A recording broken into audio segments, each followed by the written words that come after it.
Hello, guys. So, welcome to our next segment, and that is going to be our retrospective segment. And it's a big one. We've been teasing it. We've talked about it all episode.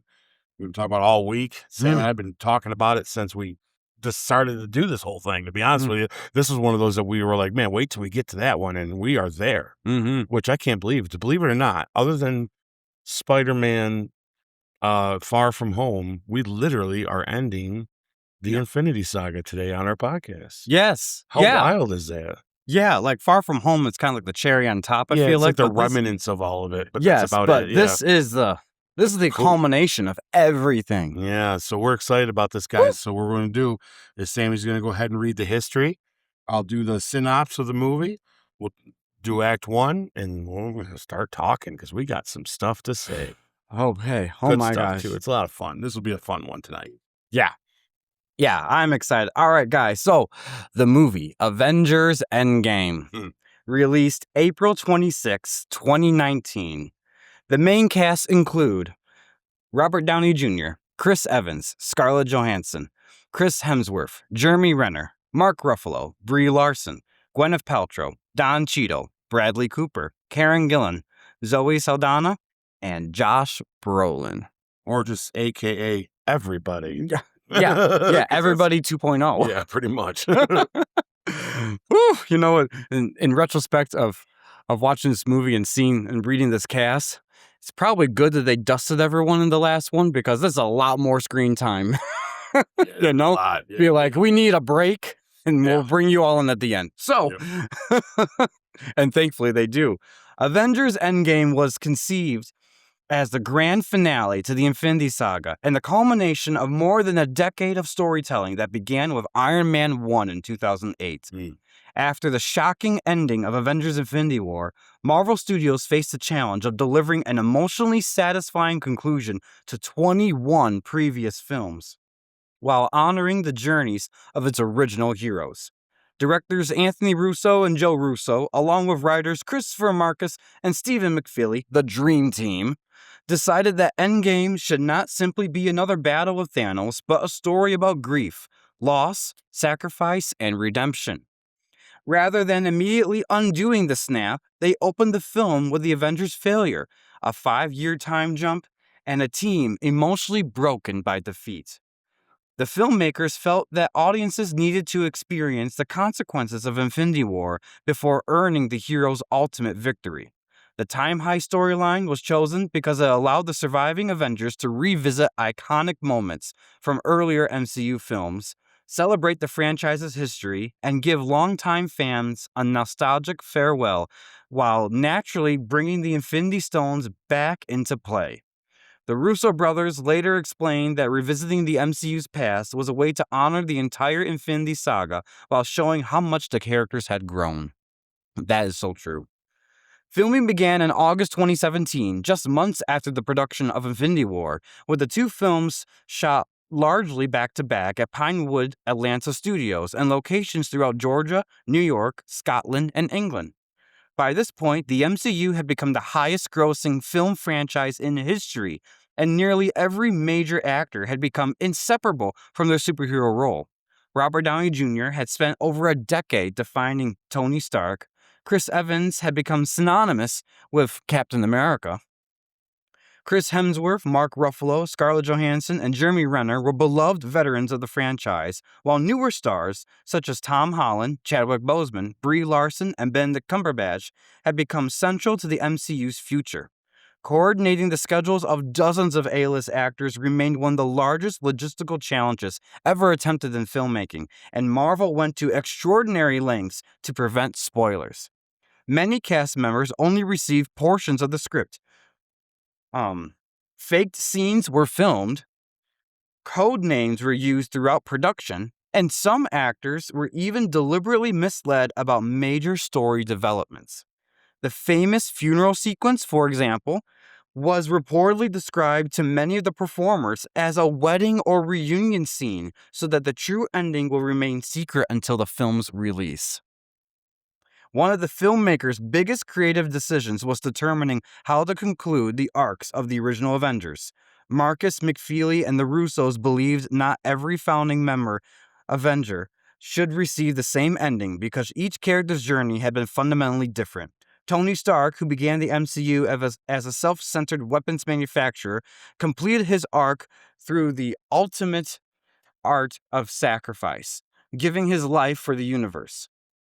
Steve Rogers, who had sacrificed his personal happiness throughout every previous film, was finally allowed to choose a life with Peggy and received the peaceful ending he had long been denied. Thor survived because the filmmakers felt his story was evolving rather than ending, while Bruce Banner had finally concealed his two identities as Smart Hulk. Hawkeye was reunited with his family after overcoming the darkness of becoming Ronin. Natasha Romanoff's sacrifice on Vormir became one of the film's most emotional moments, and the decision for her, not Clint Barton, to die was carefully debated during development. According to Marcus McFeely and the Russo brothers, Clint had already spent the film trying to redeem himself and return to his family, while Natasha had spent her entire MCU journey searching for a family and a place where she belonged. By Endgame, the Avengers had become that family. They believed Natasha would willingly make the ultimate sacrifice because saving her found family and restoring Clint's actual family represented the natural conclusion of her character arc. Although some fans argued Clint should have died instead, the filmmakers felt Natasha's choice completed the emotional journey she had begun years earlier in Iron Man 2 and the Avengers.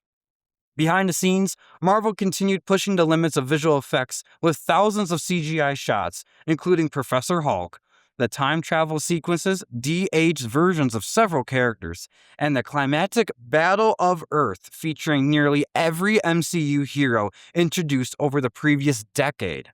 Robert Downey Jr. worked closely with the Russos to simplify Tony Stark's death scene, believing that fewer words would make the moment even more powerful, leading to the now iconic final line, "I am Iron Man." The film also featured one of the largest ensemble action sequences ever created, requiring months of pre-visualization and coordination between multiple visual effects studios. Several emotional scenes, including Steve Rogers' final farewell and Tony Stark's funeral, were filmed under intense secrecy to preserve the surprise for the audience. The production also included countless callbacks to earlier MCU films, from the elevator scene echoing Captain America Winter Soldier to the recreation of the Battle of New York from the Avengers, reinforcing the idea that Endgame was both a finale and a celebration of everything that had come before. When Avengers Endgame premiered in 2019, it became one of the most celebrated blockbuster films ever made. Critics praised its emotional storytelling, performances, fan service, and satisfying conclusion to the Infinity Saga, earning approximately 94% on Rotten Tomatoes from critics and around 90% from audiences. Financially, Who's that 10 that don't? right? Who are you? We have a conversation. Nah. They're the ones that think that Ant-Man Quantumania was the best. Oh, okay. Anyways, They can stay there. financially, it shattered nearly every box office record, grossing approximately $2.8 billion worldwide against a production budget estimated between $356 million and $400 million. How much of that went to Robert, you think? Oh, pretty penny. Yeah. This briefly becoming the highest grossing film of all time before being surpassed by Avatar following its re-release in China. Yeah. What is up with those blue things? Why'd they do that? Comment, please, guys. I don't understand what you're saying. Anyways. More importantly, Endgame demonstrated that as serialized cinematic universe could successfully deliver an emotionally resonant conclusion after more than a decade of interconnected storytelling. It closed the chapter on the original Avengers while passing the torch to a new generation of heroes, cementing the Infinity Saga as one of the most ambitious achievements in modern filmmaking. Awesome. And I completely agree. What's up with these blue guys? Why they release them like that? I can't fathom. I was so mad when it took Endgame spot again. Be like, what are you doing? Yeah, I can't fathom how popular the comic book industry is, how long it's been around, the fans behind it, the new fans you get as kids are born. They're born into this. That freaking Avatar is just as popular. What are we talking about? Go watch Pocahontas. In front of watch Pocahontas and Ferngully, and you've seen Avatar. Mm-hmm. So Just the blue. next ones, they add fire, a little bit more water. Come on, guys. What are we talking about? Well, Like, it's that's why I'm excited for Avengers Endgame Encore coming out. beat Avatar? Because it's going to beat Avatar, and hopefully it stays #1 and no one decides to re-release Avatar. Yeah, James, we're looking at you. You keep that Avatar crap to yourself. You're successful enough. We could have so Come many on. awesome movies if he just do some stuff that, but he's so dedicated to this Avatar thing. We're never gonna. It's always gonna be known as. The rest is like Mhm. he brought us Terminator 2, probably arguably one of the best action movies ever made. Yeah. Titanic. Mm-hmm. Come on, James Cameron. What are we Everything he doing touches, here? it gets high. So why do we need him anymore? What's You know up what I with this mean? Avatar stuff? Anyway, I think the longest we have a superhero movie like Avengers being the #1 for as long as possible for grossing wise means I think the industry will start taking them more seriously. I agree. And you can't do that when you dethrone it. So come on. Anyways. So I'm gonna give you guys a quick Yeah. official synopsis. The grave course of events set in motion by Thanos that wiped out half the universe and fractured the Avengers' ranks compels the remaining Avengers to take one final stand in Marvel Studios' grand conclusion in 22 films. It's all I can't believe we've done that many already. 22 films. Oh my gosh. All right. Well, guys, we're just going to dive right into this. Yeah, let's get to her, man. We got a lot to talk about. So, Act 1. As the surviving heroes cope with Thanos wiping out half of all life, the team tracks down Thanos in the garden, only to find he destroyed the stones and Thor promptly decapitates him. Fast forward 5 years later, showing a broken world and depressed survivors until Scott Lang escapes the quantum realm and proposes a time heist. Though at first skeptical and hesitant, Tony figures how to pull it off and agrees to help on one condition: bring everyone back without undoing the life he and Pepper had built together. The team picks specific locations to retrieve each Infinity Stone and prepare to time travel. Perfect. Wow. Okay. So, I can give you here's how I think we should do this. Okay. Because when we say what worked, how much time we got? So why don't we do if you can, Yeah. with what your notes, I'm sure you got tons of notes. Yeah. I have a bunch of things I want to make sure we cover. Mm-hmm. Let's just right off the top. Is there anything in this that truly in this first part that doesn't work for you? And if it is, let's hit it. Because I think this is going to be less of that than there is that does. So let's kill that while we're there. Okay. I have nothing in the first act that I put didn't work for me. Okay. Neither do I. I could not think of one thing that didn't work. I know. I was trying to be very Critical. So was I. And first It's act, impossible. nothing. It's Yeah. impossible. This was so well It's done. some of the best. It's just amazing. With that said, I'm gonna give you a quick brief what worked. Mhm. Then you can do a quick brief what worked, and then let's dive into all the stuff. Okay. Sound good? Because I don't know how else to tackle this other than Yeah, it's a we each do an hour each of a podcast on just what we think. So this is what worked for Act 1 for me. Mhm. Is first of all, choosing to do a cold opening is genius. Yes, I wrote that down. Yep. Would you dare say this is the first pre-credit scene Marvel's ever done? It feels like it Just is. to play on words. I Post-credit. This is pre-credit. This is before the Marvel thing even goes on. Oh, yes. It's like, it's just boom, opens. Hey. I remember in the theater, we thought it was still a trailer. Yes, yeah. There was nothing. Yeah. That made it sound like it was starting. It just right there. Yeah. Right there. Like you didn't have a moment to prepare.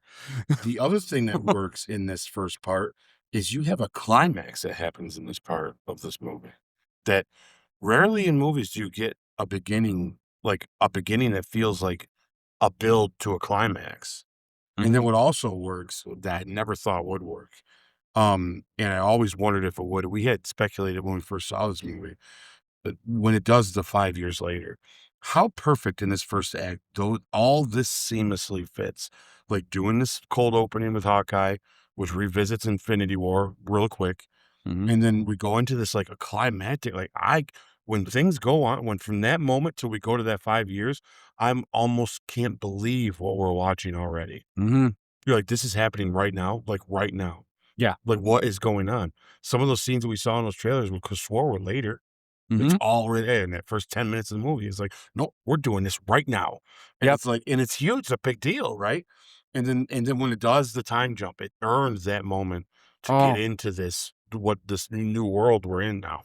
So to me, those three things combined, the way they did it, you'd think pitched, it wouldn't sound like, man, it's a lot to do in like the first, hour or 45 minutes of this movie. Mhm. And it's like, I don't know, when you watch it though, it's right, it's perfect. Yeah. It isn't flawless. It really is. All that you just said, I completely agree with you. I was shocked they did this. This is some of the best scenes of the movie, and the movie's not even done yet, and there are more best scenes to come. But right in the beginning, I'm like, holy Oh, smokes! It's like this should have been part of Infinity War, just continued on because this makes it feel like two movies in one. In this one, like this is so good.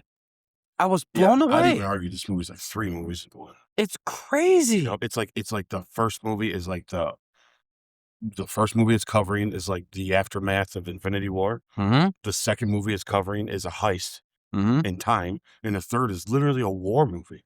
Like it's like literally just almost an hour of just legit kicking ass. You know what I mean? Like, You know what's funny, and I only mention this just as a funny thing because I've recently been doing some of this, is that we're so conditioned here in America for a movie to be 2 hours, 2.5 hours, things like that. This movie is 3 hours long. I've recently, with my friend, have been watching a lot of Indian movies, and they're used to minimum 3 to 4 hours movies. that's crazy. So if this movie was made in India, it would be Endgame and Infinity War all in one movie because that's just what they normally would do. Imagine one sit like that. Oh my gosh, Very because fun thing to do. it would be fun, but this movie is 3 hours long, just over 3 hours, and then Infinity War is 2.5 minimum. That's a pretty long movie. Marvel, you should do a super cut of these. Oh, It just seamlessly yes. rolls in. Just keep watching. Where it doesn't cut or nothing at the end, it just goes right into the next spot, keeps going. That'd be pretty dope. I'd go to the theater to watch it. So Give us an old school intermission, I'm down. AMC theaters used to, I don't think they do it anymore, but they used to, up until these movies, do marathons of the MCU up yeah. until that new movie was. And by the time the marathon was done, it was the midnight premiere of the new movie type That's thing. cool. And so, if you are a hardcore fan that has the money and has the time, and you don't have to work for like 2 days straight, you could do that. Yeah, And be yeah. like, wow. Yeah, that'd be like having a super cut of Lord of the Rings, the extended versions, all as one giant. Oh my That'd be pretty gosh. sick too, though. That'd You be a think about long it. day, but Oh, man. it's good. You'd have to hunker in, get a bottle to pee in. You know what I mean? There's no. Oh, It's yeah, not gonna that's be when a- you wear the diaper. This depends, man. Depends, yeah. So now let's go All right. ahead and hit some details. How do you Mhm. want to do this? Do we want Okay. to bring up one thing and we both talk about it? Because I imagine we're gonna have a lot of the same stuff. Sure. Instead of because I think if we just go one at a time, it's Mm. gonna be a lot of just one of us talking, and we're gonna have to go backtrack to. Yep. So instead, because like I thought this wasn't gonna be as hard, but now I think about it, there's a ton of things that we haven't covered. So why don't you go ahead and you start us off? 'Kay. And I'll comment with what you say, then I'll do another one. And Okay. if we backtrack a tad because we might skip something, that's fine. 'Kay. But instead of going through the whole thing, then going back and going through it again, I it'd agree. be perfect. So I'm gonna skip the cold opening because we just talked about it, Yeah. how that was a gut wrench, and that sets up because we all been wondering for Infinity War, where is Hawkeye? Now we know he's chosen this life and all that, and this is Yep. this is what brings him into it. Yep, and to put a a degree. little flag on that cold opening, guys, because I have a really cool thing at the end of a thing about the whole saga in general that I don't know if they did on purpose. And you guys could comment. Sammy might even say to me that I'm overthinking it, but I think there was a big, brilliant idea from the start, and not saying it was 100% planned from the start. I think, but there's definitely through lines that they use, and I've presented this to you a little bit already. And I want to really do that at the end. So just remember that, guys, this cold opening with Hawkeye. And I think that there's a reason it happened, and it was his. Not just because where's Hawkeye, but also what he represents in the MCU. Mm. And you know where I'm coming from. Yeah. Especially with it being his family and all that stuff. It's very Mhm. obvious that that's kind of true. So Yeah. let's So, yeah. go ahead. What do So- you got first then after? From that, I loved I I love the scene between Nebula and Tony. I thought that was really played out well. Tony teaching Nebula not to be so serious and playing the game back and forth. It's so cool. And his whole dialogue when he's recording that thing for Pepper is so well written. It is tearful in and of himself because he feels like he's dying right there. He knows he's dying. If it wasn't for Captain Marvel finding him, see, this is a brilliant thing too, is that you could have easily just played off that post-credit scene of Infinity War as like, oh, they're just gonna show her movie and things like that, and that's it.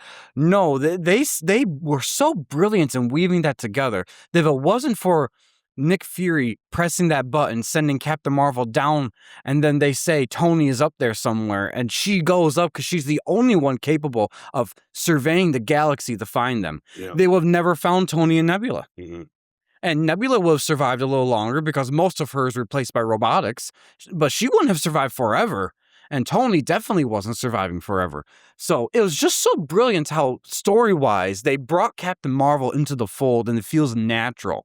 Her whole scenes, from the moment she's bringing Tony down and she finds Tony, brings him down, to when they're all talking as a group and she comes off a little, I wouldn't say arrogant, but a little cocky, a little like I'm the biggest and baddest, but yet they don't make her feel like she's arrogant. They don't make her feel unlikable. It just is a different, she just rubbed them off the wrong way, but it all circled back around to I am part of you guys type thing, and they accept her. Like Black Widow especially says things like that. Yeah, they're all heroes, so they all got a little bit of an ego going on. I mean, Cap's like the only one that's ever been able to give anybody the space, you know? Mm-hmm. But they all have a little bit of a, hey, we're all capable here. You know, we get what you got going on, but don't count us out just because you're who you are. Like, this is our fight too.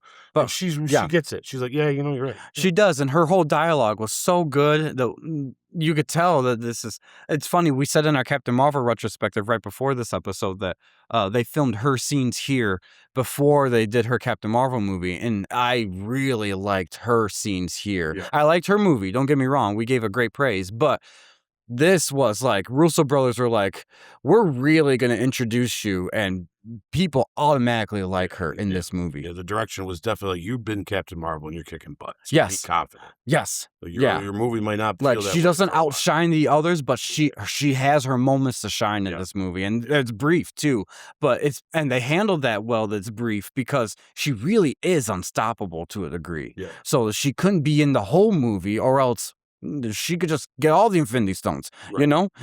Right.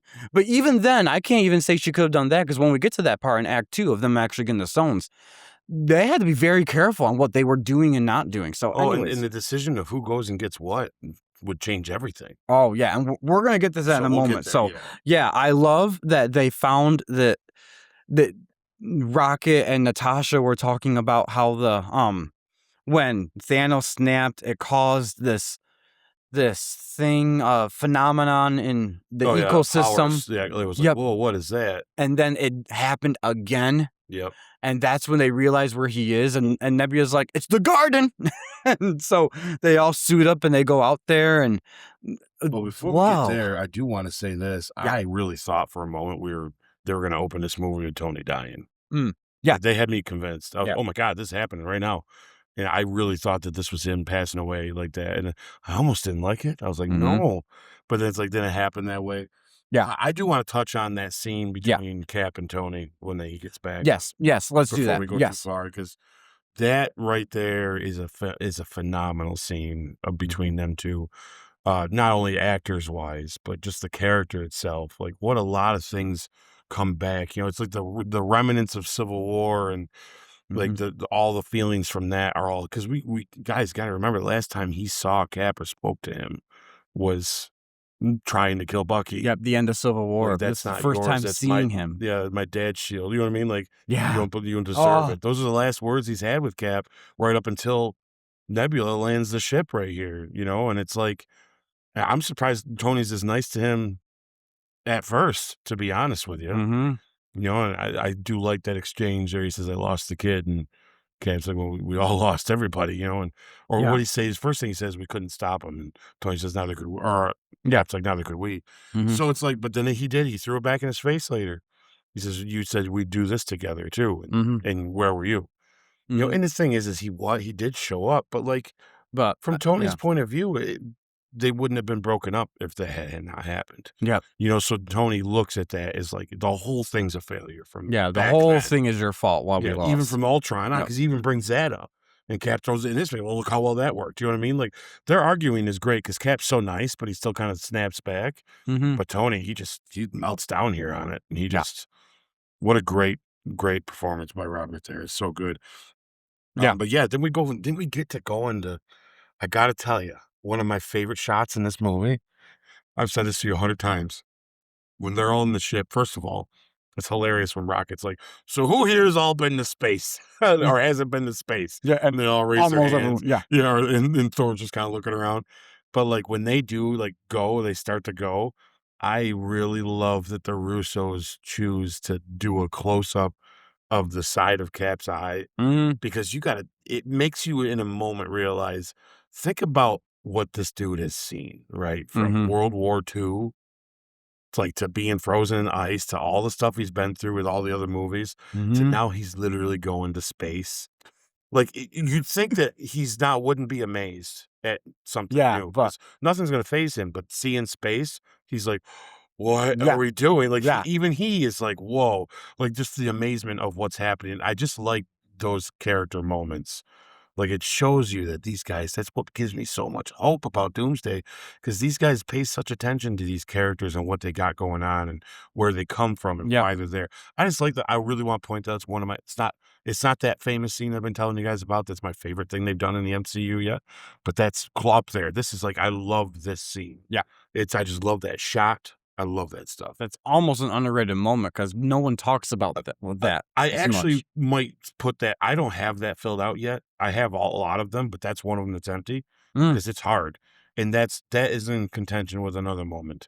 Mm. So it is going to be when I get there. I'll probably bring this up again because nobody does talk about that. You know Yeah. what I mean? Like, What has this man gone through? And now he's going to space. Yeah. He never thought he'd be going through any of this. And then he's going through this. just the idea that someone that has seen the life that he's seen finds something that still amazes him. Yes. Like it's tragic what's happened, all the bad stuff, but he still takes that moment of being, I cannot believe what I'm seeing.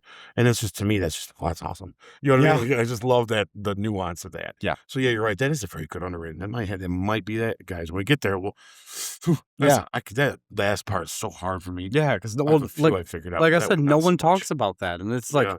Captain America went to space. We're so used to it as the audience going to space Oh, because yeah. the Guardians and all this, the Captain Marvel, all this other stuff. But This is Captain America going to space. What the heck? Yeah, it's wild with a raccoon flying him. What? Yeah. He's sitting there going, I cannot believe what I'm looking at. Like, Yeah. Can you imagine the last 24 hours for him has been insane? You know what I mean? Like, Oh, yeah. Anyway, so why don't you that, talk about what happens when they do get there, and then we'll discuss that Oh. thing. I tell you that scene of Carol breaking through and choke holding Thanos, and they're all getting at him. They cut his arm off to get the gauntlet, the hand, and then they realize it's not there, and they're like, "Where are they?" And that's why he used the powers, reduce the stones to atoms, so you can't find them again. They're basically gone. Because see, that's the thing, you can't get rid of the stones, but you could reduce them so much that they're basically unusable type thing. Yeah. And that's what he did. Immediately, once that happened, and then Thor went for the head, as he's supposed to. But that was shocking in the theaters. We were like, oh, they did it. They went there. We had no idea. And then we are all like, what happens next? Yeah. This movie just started. It's like, we're like 15 minutes into the movie, and we're like, huh? What's next? And then it cuts to 5 years later. Yeah, oh my. So dramatic when they do it, too. It's like a black screen for a good full minute, and then it's slowly 5 years later. Do you want to talk about this scene before we get to 5 years later? No, I think it's perfect. I didn't have a lot to say. It's a great scene. Nothing it is like, mind-blowing other than the fact that they killed him. Yeah. I thought the same thing as you. I'm like, what are we They doing killed him. right Well, now? oh my gosh, what do we do? Does this mean? But it, if anything, it solidified to us as the audience, they lost. It's Oh. not just they lost with the snap. They at that moment, There's no coming back. yes, Yep. because even at the end of Infinity War, after the snap happened, you're immediately thinking, well, all they need to do is get that gauntlet back and they could just undo the snap. This was almost like a cold, dead, we are done. Yeah, as a retrospective too, I remember when we first saw this, and I will tell you, it brought back that memory nostalgic wise already of when this happened, when they cut his head off and it goes to black and does 5 years later. I, in the theater, went, oh yeah, we have no idea what the F we're gonna get it. Oh my gosh. There's no guessing what's next. There's no guessing. Because I do remember when we do get to the time heist part, it does the New York 2012. You and I looked at each other like, this is happening right now. Like this, we're about to go through a whole bunch of stuff that we, like, I really even thought when they're doing the planning that they weren't going to go there. Yeah. That we're just it's gonna be something like a gimmick, and then they're gonna have them. The whole movie's based on this stuff. Anyway, Yeah. this time jump, what a brilliant idea. Oh, right? Oh my God. It took us all by surprise. And then we got to see glimpses of what New York City looked like. Oh, with the 5 years later. idea of the world after, right? Yeah, you know what stuck out to me, especially in watching this retrospective, is that it shows the Statue of Liberty and shows all the ships around them. It's very reminiscent of early America when immigrants are coming over. Yeah. It's almost like the people that were snapped up, their loved ones that didn't have anywhere to go, they decided to come here. Yeah. You know what I mean? Yeah. It gave me that feeling of like when the Italians immigrated over to 100%. America and things like that. Be like, and where do they go to? They find the Lady Liberty. They land on Ellis Island. They go from there. It reminded me of that, almost like this is like an infancy of the world again. You know? Yeah, and it also shows I agree with you 100%, and Kat probably related a lot to it. Once again, it also shows too that how wrong Thanos was. Because you got to think 5 years, okay? It's not a long time, but it's not a short amount of time. And look at, like, things are overgrown, boats are just floating out there. There's a lot you can do in 5 years to, like, repair and get ready. And just look at how much the world isn't doing things. Like, the people that are left, it's almost like they're like, oh, it's over. Like, it's done. Everybody lost somebody. Everybody lost somebody. Oh, yeah. Which is, I think it's a wild concept that I don't know if people understand that. Like, we don't just lose some heroes and somebody lost somebody. Every single person on the planet lost somebody. And it was because it was so random. It could have been anybody. It could have been anybody. It could have been full families. Yeah, you could have lost your mother. The mother could have lost her son, her infant son. Everything. Like, it's just, it was non-discriminatory. It did not matter. If you're flying a plane and you get dusted, man, there's people on the plane that don't get dusted. Guess what? You ain't coming back at all. Like, I mean, well, that's what we saw at the end of Infinity War when the helicopter hit the. That's right. Someone got dusted, and who knows if the co-pilot was alive or not? Or but anyone in the building, they're just gone. Like, and so there's casualties of this that won't even come back anyway. Like, it's like there's I really, when you really comprehend what he did, it's like, oh wow, but they're not cleaning these boats up. They're not, they're not fixing these houses up. No one's doing anything. I'm glad you mentioned that because I thought about that too. Pile, they're just they just stop. I mean, it's not. I get it. Half the world's gone, but it's still half the other people. But it's like they just kind of like, oh, well, everyone's in despair. Thanos' whole thing of doing this was that people would be more prosperous. Right, they'd be thankful. But 5 years has gone on, and yes, there's less pollution in the water. That's why there's whales in the Hudson, that Steve says to Natasha. But no one's moving on with their life because everyone is so stricken by grief. That's right. That it's taken a hold of every aspect of civilization. Yep. So no matter how beautiful the world starts looking with the natural resources happening, no one's moving on and saying, well, let's do something about this. It's just everything stopped. And isn't that a good example of what happens to us in our personal life when a close family member or close friend dies? It's almost like a husband loses their wife. It's almost like their world just slowly stops because that's just what happens. You don't have that person to share things with, your children, your parents, all that stuff. And so the world stopped, essentially. And look who was left.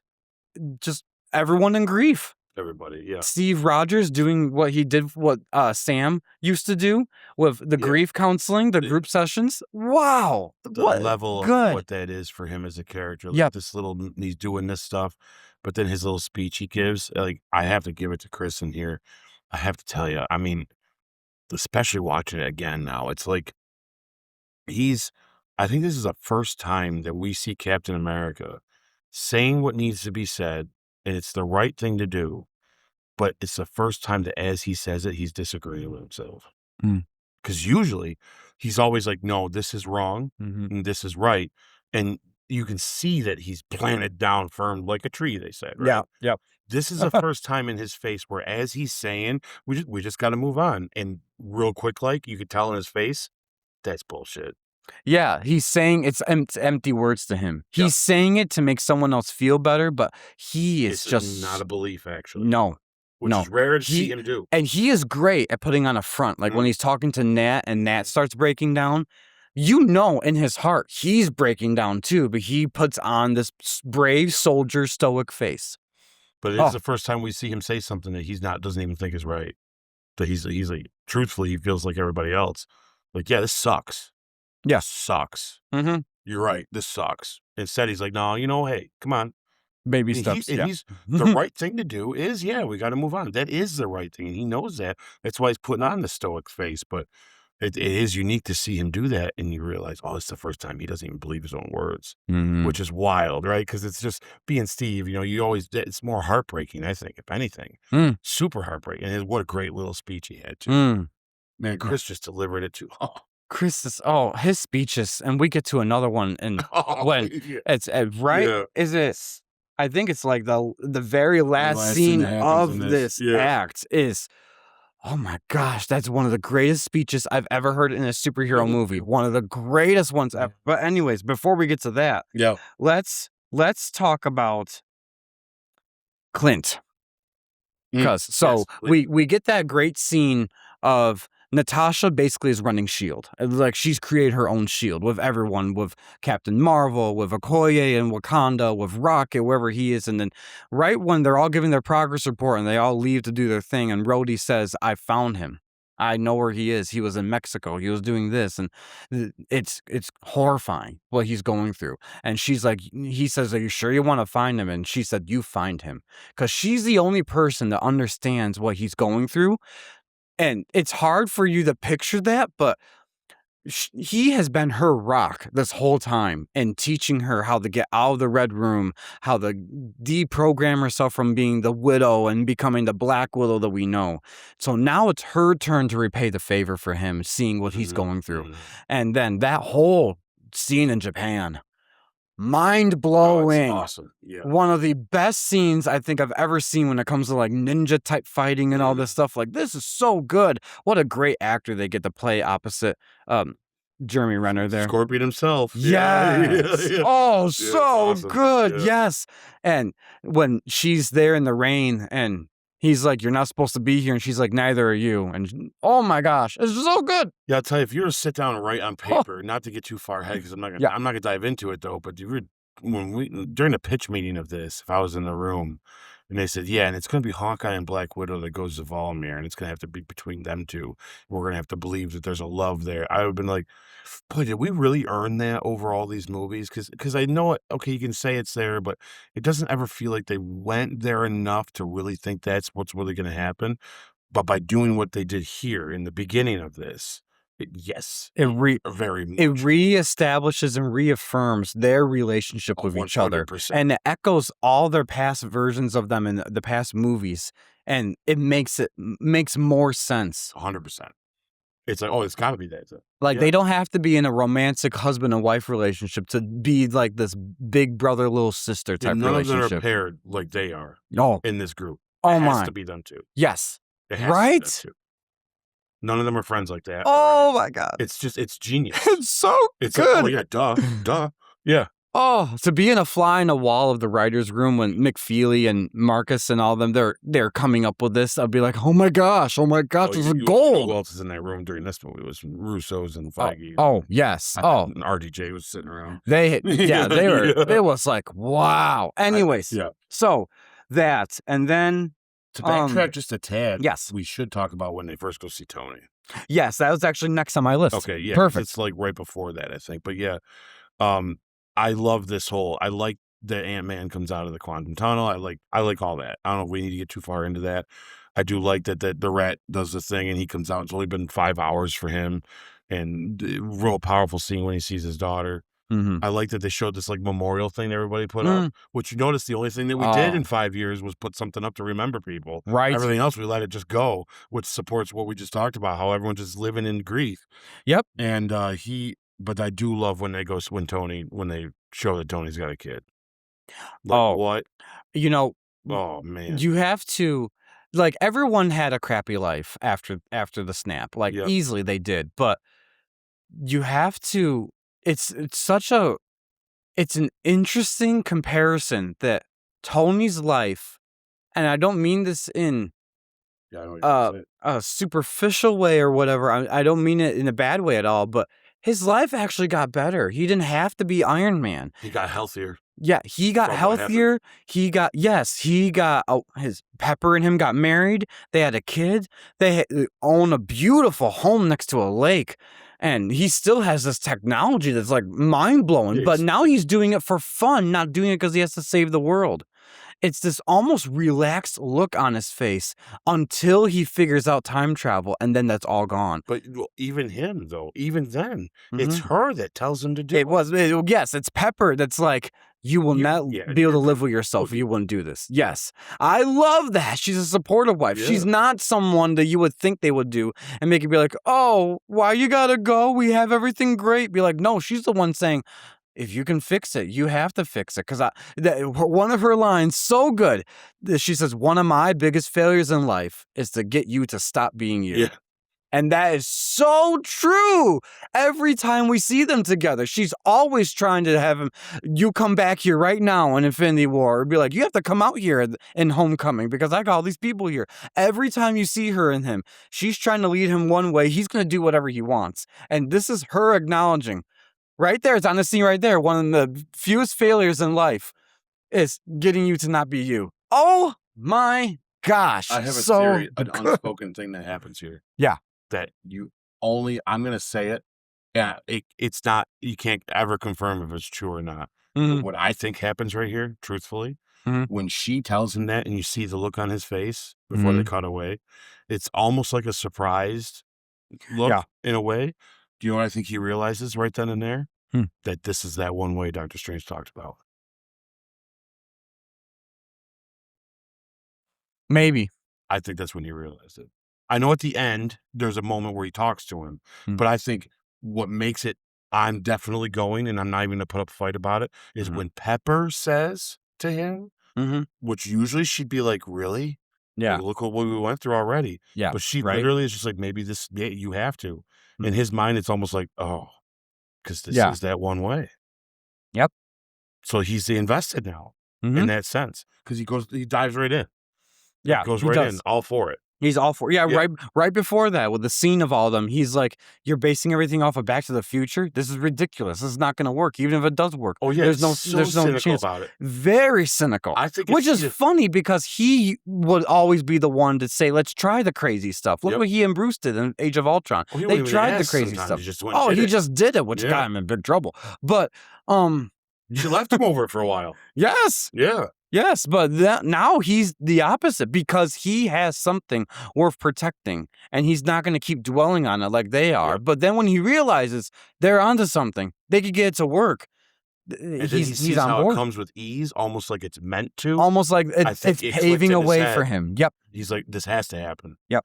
And I know it's unsaid and it's a theory, but I like to think of it because I think that, to me, it's cool. Like, it's cool. Yeah. You know what I mean? Like, it's meta. It's more. It's very meta. Yeah. It's almost like, because he obviously it's on his mind because what's the first thing he says when he sees Doctor Strange? Please tell me this is that one way.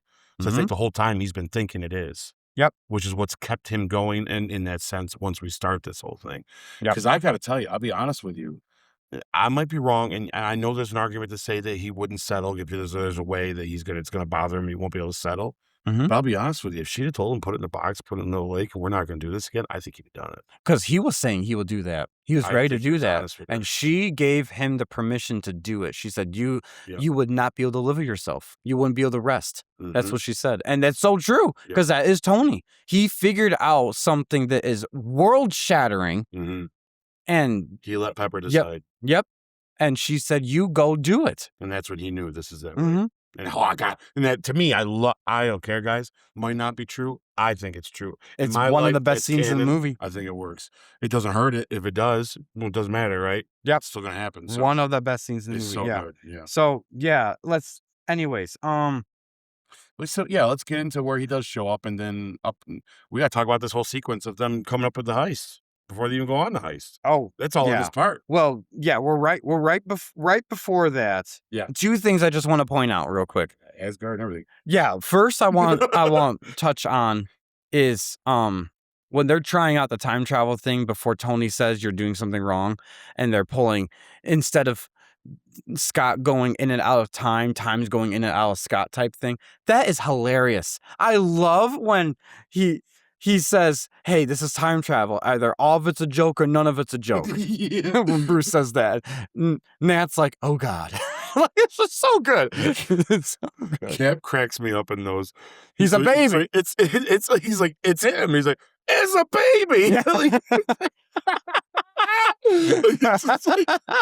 I call this a win. Like, yeah. Scott's like, I think somebody peed my pants. Either young me, old me, or me. That's so good. It's like, let's not do that again. Oh, I love how Scott's like, that's right, Captain America. Just before he goes, he loves it so much. Oh yeah. By the way, we didn't even mention it. And let's just say it real quick. We don't even have to get into all the ifs and whys and all that. Yeah. I love Smart Hulk. I know people have their trepidation about it, but this movie needs Smart Hulk. Well, you know what's funny? I was one of those people that's like, do we really need it or not? But in my retrospective watching this, and I was watching it last night again, once you get to Act 3, it makes more sense why they did that. We needed him like this.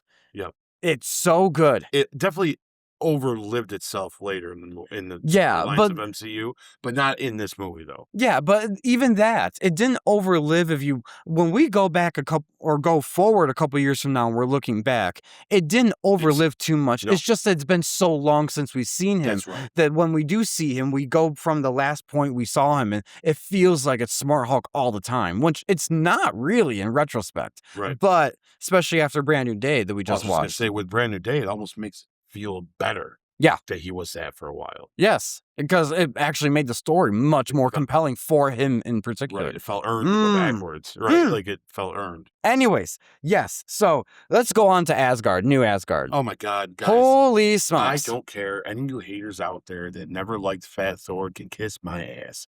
I love this choice. I know this is probably the boldest choice they make in this movie. Everyone thought the Smart Hulk thing was making Thor fat and be like this entire movie. That's a choice. Yep. And boy, is that a weird choice. But as soon as it happens, I'm like, yep, this has got to be this way. Well, as you watch the movie and as you really analyze Thor in particular throughout the whole movie, there are certain moments in Act 2 and especially in Act 3 where if he wasn't Fat Thor, he would have won some of these battles. He would have been able to do some of this stuff. He's going through his own arc in this, his own way of grief that is actually more relatable for us than most of these other characters, in my opinion, and that makes other characters have a moment to shine where he could have easily stolen those spotlights. I agree. You had to nerf him. That made sense. Yes. Not do it just cause. Yep. Like I said, Thor's powers are due to how he feels. Yes. And this why movie Tony proves tells it. him later, no, you're not in any condition to do this. Yep. Because they even know that, no, you're tough, but you're not, right now you're not that tough. Yep. I think Thor in his prime could have snapped that glove. Yep. I agree. But Thor, the Big Lebowski Thor, not going to happen. You know what I mean? You know what's coursing through my veins? Cheese whiz. Yes. The jokes, I don't care if people find them what they call fat phobic. I've read comments like that online. They land in this movie and it's good. And that's part of this too. When life gets you down and you act depressed or you are depressed and things like that, you need to be able to laugh at yourself a little bit. Fat phobic. By the way, people that were claiming that, the people that were laughing at this the most, the fat nerds out there. Yes. So calm down. I'm a fat nerd and I love this. So I can speak for fatties. We're good with it. And I tell you what, anyone who thought I never would have the physique to pull off a Comic-Con type outfit, this movie gave you an excuse. You could go in your pajamas with a big beard, and you are playing the most iconic character Marvel's ever had. Well, we went to Rhode Island. We're going to get dressed up as. I'm like, yes. I've always been comfortable in my skin. I've been losing some weight, ladies and gentlemen, for my health. But like I've always been comfortable in my skin. But I'm like, I'm not dressing up like most of these heroes. Look at these guys. Yeah. And I'm like, oh, they gave me Fat Thor. And I was able to be Fat Thor, and people loved it, man. I can't believe how many pictures I have with people. First Comic-Con I ever went to, I probably took 30, 40 pictures of people. Yes. I'm like, oh my God, but I was the only one there dressed up as Fat Thor. No one thought of it. Right? We the costumes, and we did it. I got the hair and everything. That's where the axe behind us you see sometimes came from. Mm-hmm. I have ball, man, so I thank them for this because I'll wear that sucker again, man. That's a good time. I'll tell you what, when we get closer to Halloween doing this podcast for our Halloween episode, that weekend type I'll thing, put it on. We're both going to dress up in some of our Comic-Con outfits to be like, oh yeah, you're going to get Thor right here. I actually said if we do go to San Diego, I might wear the Fat Thor one there. You never see him. And you know what's funny? It's so comfortable. It really was, guys. It's literally pajama pants. Yeah. And like a sweatshirt on. I think that was the only thing I would say is inside I was fine because the air conditioning was on. Yeah. But when we were walking outside, the sweatshirt was too much. Yeah. But like once I was inside, I was comfortable. It's a nice robe. Like it was a great time. Yeah. Anyways. So good. Anyways, yes. So Thor, this scene. It's goofy. It's goofy.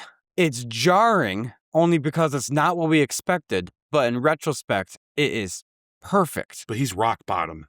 This is rock bottom Thor. And you know why? Because they've taken everything from Thor. Literally. He's got nobody. Yeah. He's got these two idiots sitting on the couch. And now, not only that, he feels the personal loss because he could have stopped Thanos and he didn't go for the head, as Thanos said. He's taking this all the weight on his shoulders, and that's yes. Whenever he sees people crying or people talking about it and everything, all he's thinking is the self-hate that it was because of me. And it's not because of him, but he was the last person there. He saw the snap. He yelled no as it was happening. And can you imagine? Yeah. It's like, put yourself in his shoes for a moment. If you were seeing something happen and you feel like you could have had the opportunity to circumvent it no matter what, it'll always eat at you in the back of your head, no matter how insignificant it seems like in retrospect. For him, that's him. And this is 5 years later. He's built this body up. 5 years of grief, of self-hate, of loathing. He doesn't go out unless it's to get beer, according to Valkyrie.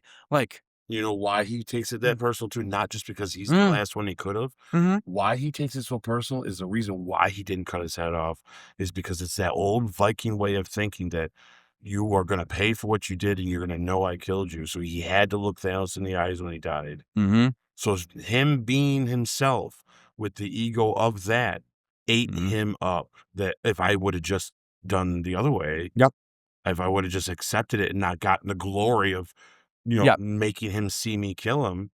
It's like there's deeper levels to that, and that's why he feels this way. And he's got nobody, guys. So one of these characters was going to be rock bottom, like rock bottom. This was a perfect one to do it with. It was. And you know what? That's the thing about this movie is that there's no other character that's going through exactly how he's going through. Each one of these Avengers is grieving in their own way and doing things in their way. It's all these different cycles of grief, and they're representing each one of them. Mm-hmm. It's so good 100%. How they did this. I'm like, how did you come up with this and make it make sense? Yeah. Like, anyways. It's genius. Yeah, it's genius. Yeah. So moving on from that, gosh, so I'm going to tell you this. Yeah. My standout moment is from the moment they do the test time travel stuff all the way right up until they do the time travel itself. This figuring it out stuff is awesome. Like, yeah, I had 2 standout moments, and that is one of them. I mean, it's more than a moment. That's the thing.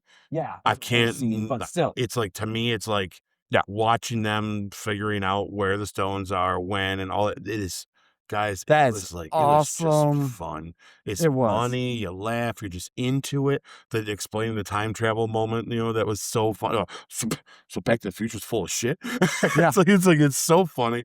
Like, there's so much there that just was like, what a fun time getting to this stuff. What a great time. I completely agree. That scene and the scene of them before they find Thanos before the 5-year thing. I love that whole thing because to me, both of these scenes feel like Avenger scenes. Yeah, where they're coming together and they're strategizing, they're talking about it, and it's one of the only times in this movie where they all have hope.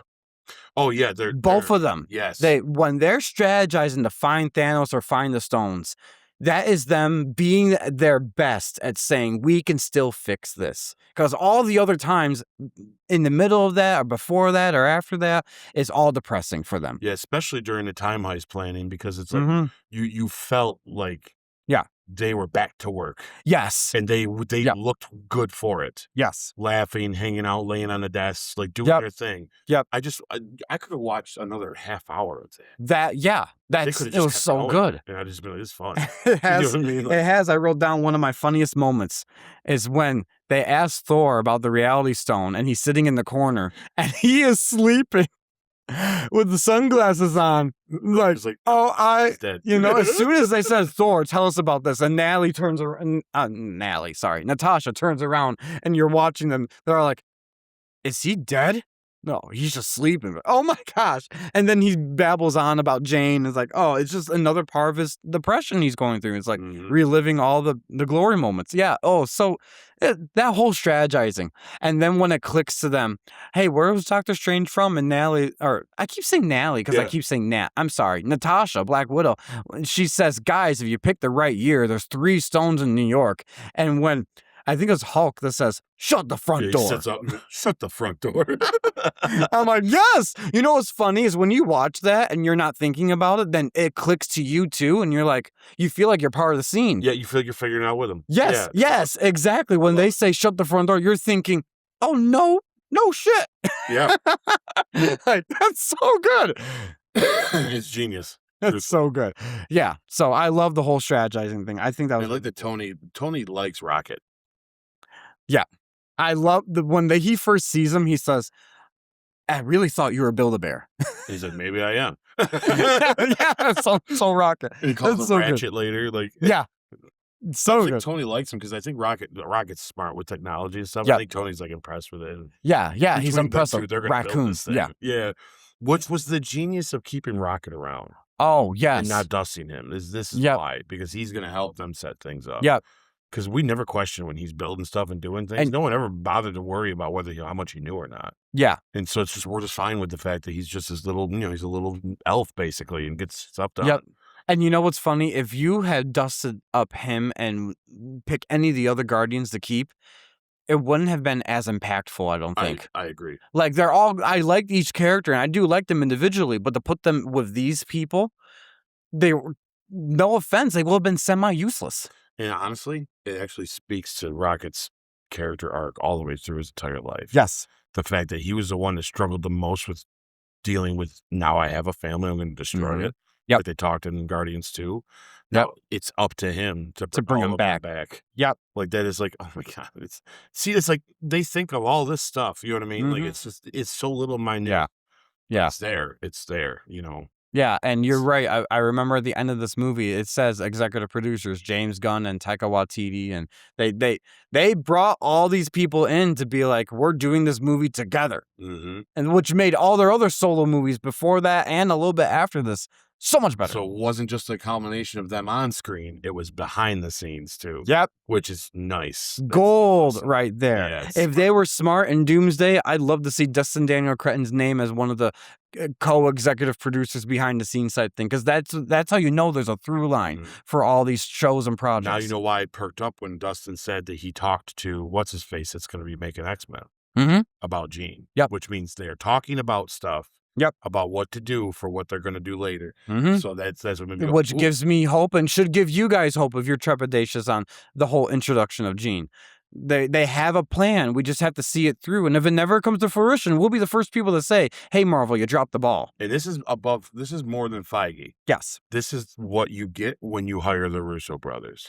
Yes. They're the ones that are like, listen, we're going to do this, but come here. Feige may be the ringleader, but he may have made this happen. Yes. But they are the ones that are like, the more collaboration, the better we can do our job. And I agree. What's going on. Yeah. Yes. I'm very optimistic at the new synergy that they have at Marvel Studios right now. So I'm hoping we get this level quality of Endgame. So moving on from there, what is your score then for Act 1? Yeah, because we're going to get right up to, I mean, do you want to just briefly touch on the speech? Since we're going to end Act 1? Go right ahead. Yeah, let's touch on the speech and we'll get to that. It's Captain America. Like, I even love it at the end when Rocket, what is it, Rocket that says it? He's like, that was pretty good. Yeah, and then Ant-Man. Scott. It's just like, right? Every time. Yeah, I like this line, though, this, whatever it takes. You know what I mean? That line. What a line.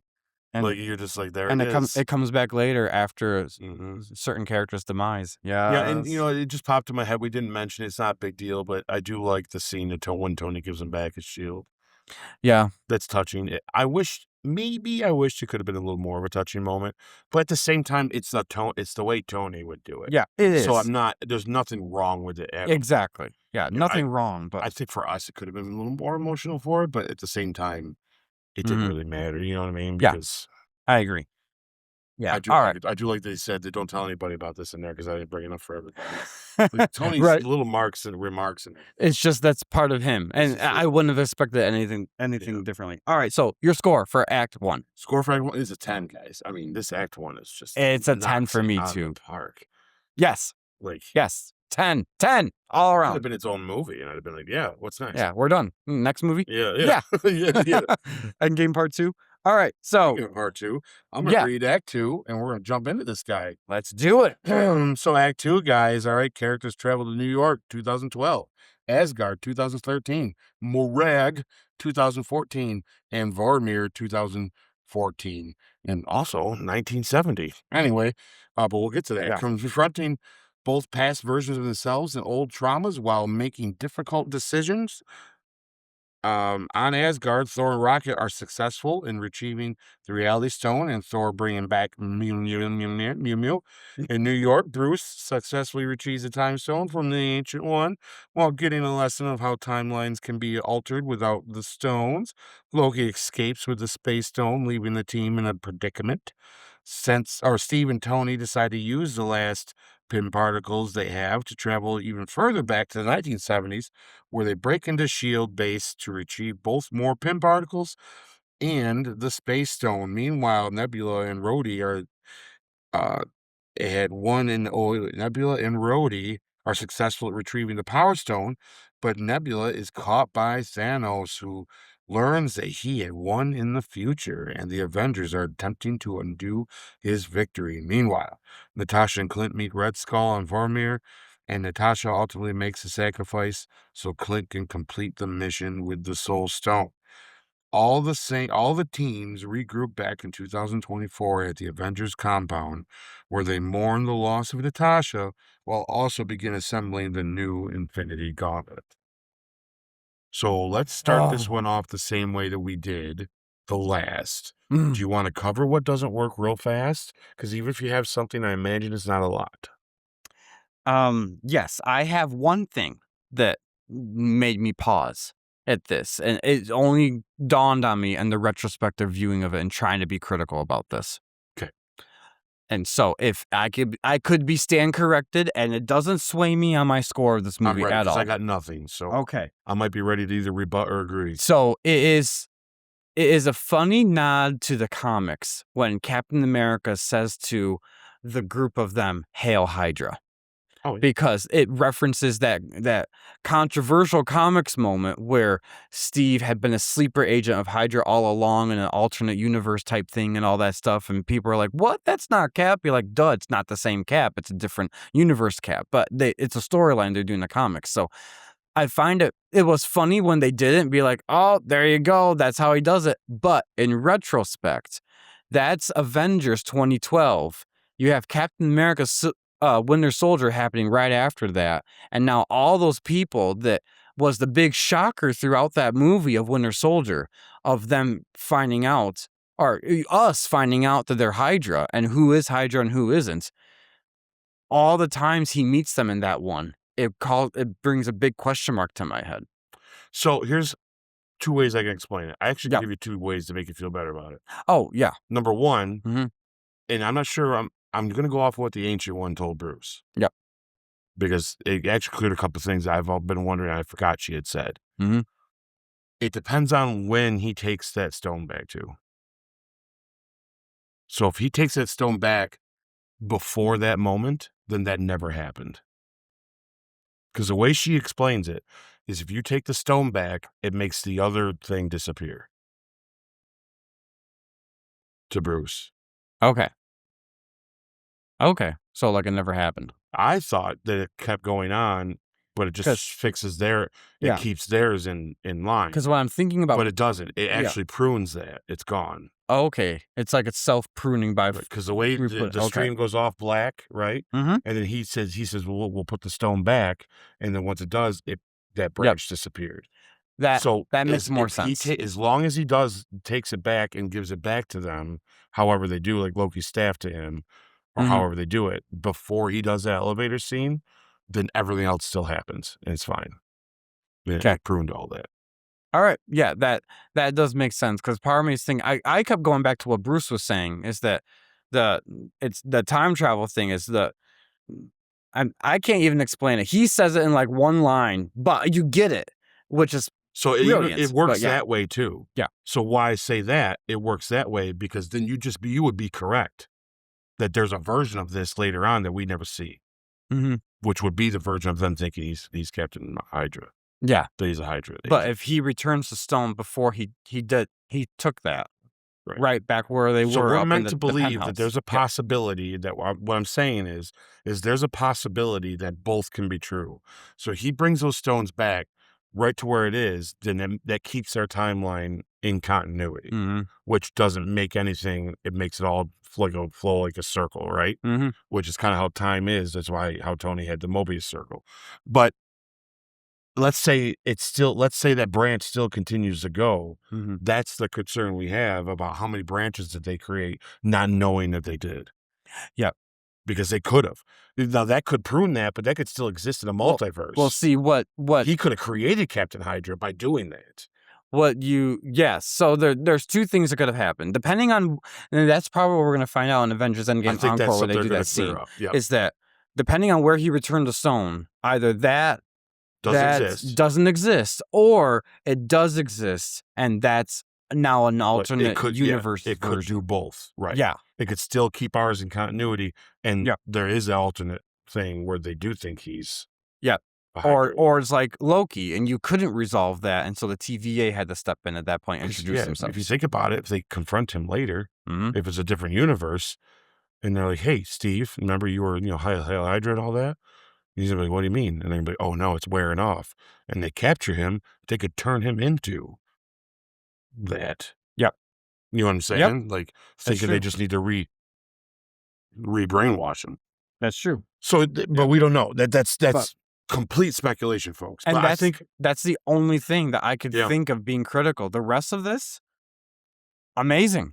yeah, I got a couple things I'm worried about, but it's more towards the end, and it's not so much worried because I think they're going to use my concerns in order to show why it's important that Steve come back and that they're doing this whole encore thing and everything, which is the stone issue you and I have been talking about. Yeah. There's a couple of them. Because I actually discounted one of them in this, but even then, I'd still, at the end, they show us that doesn't make sense. So we'll get there. We'll talk about it when we get there.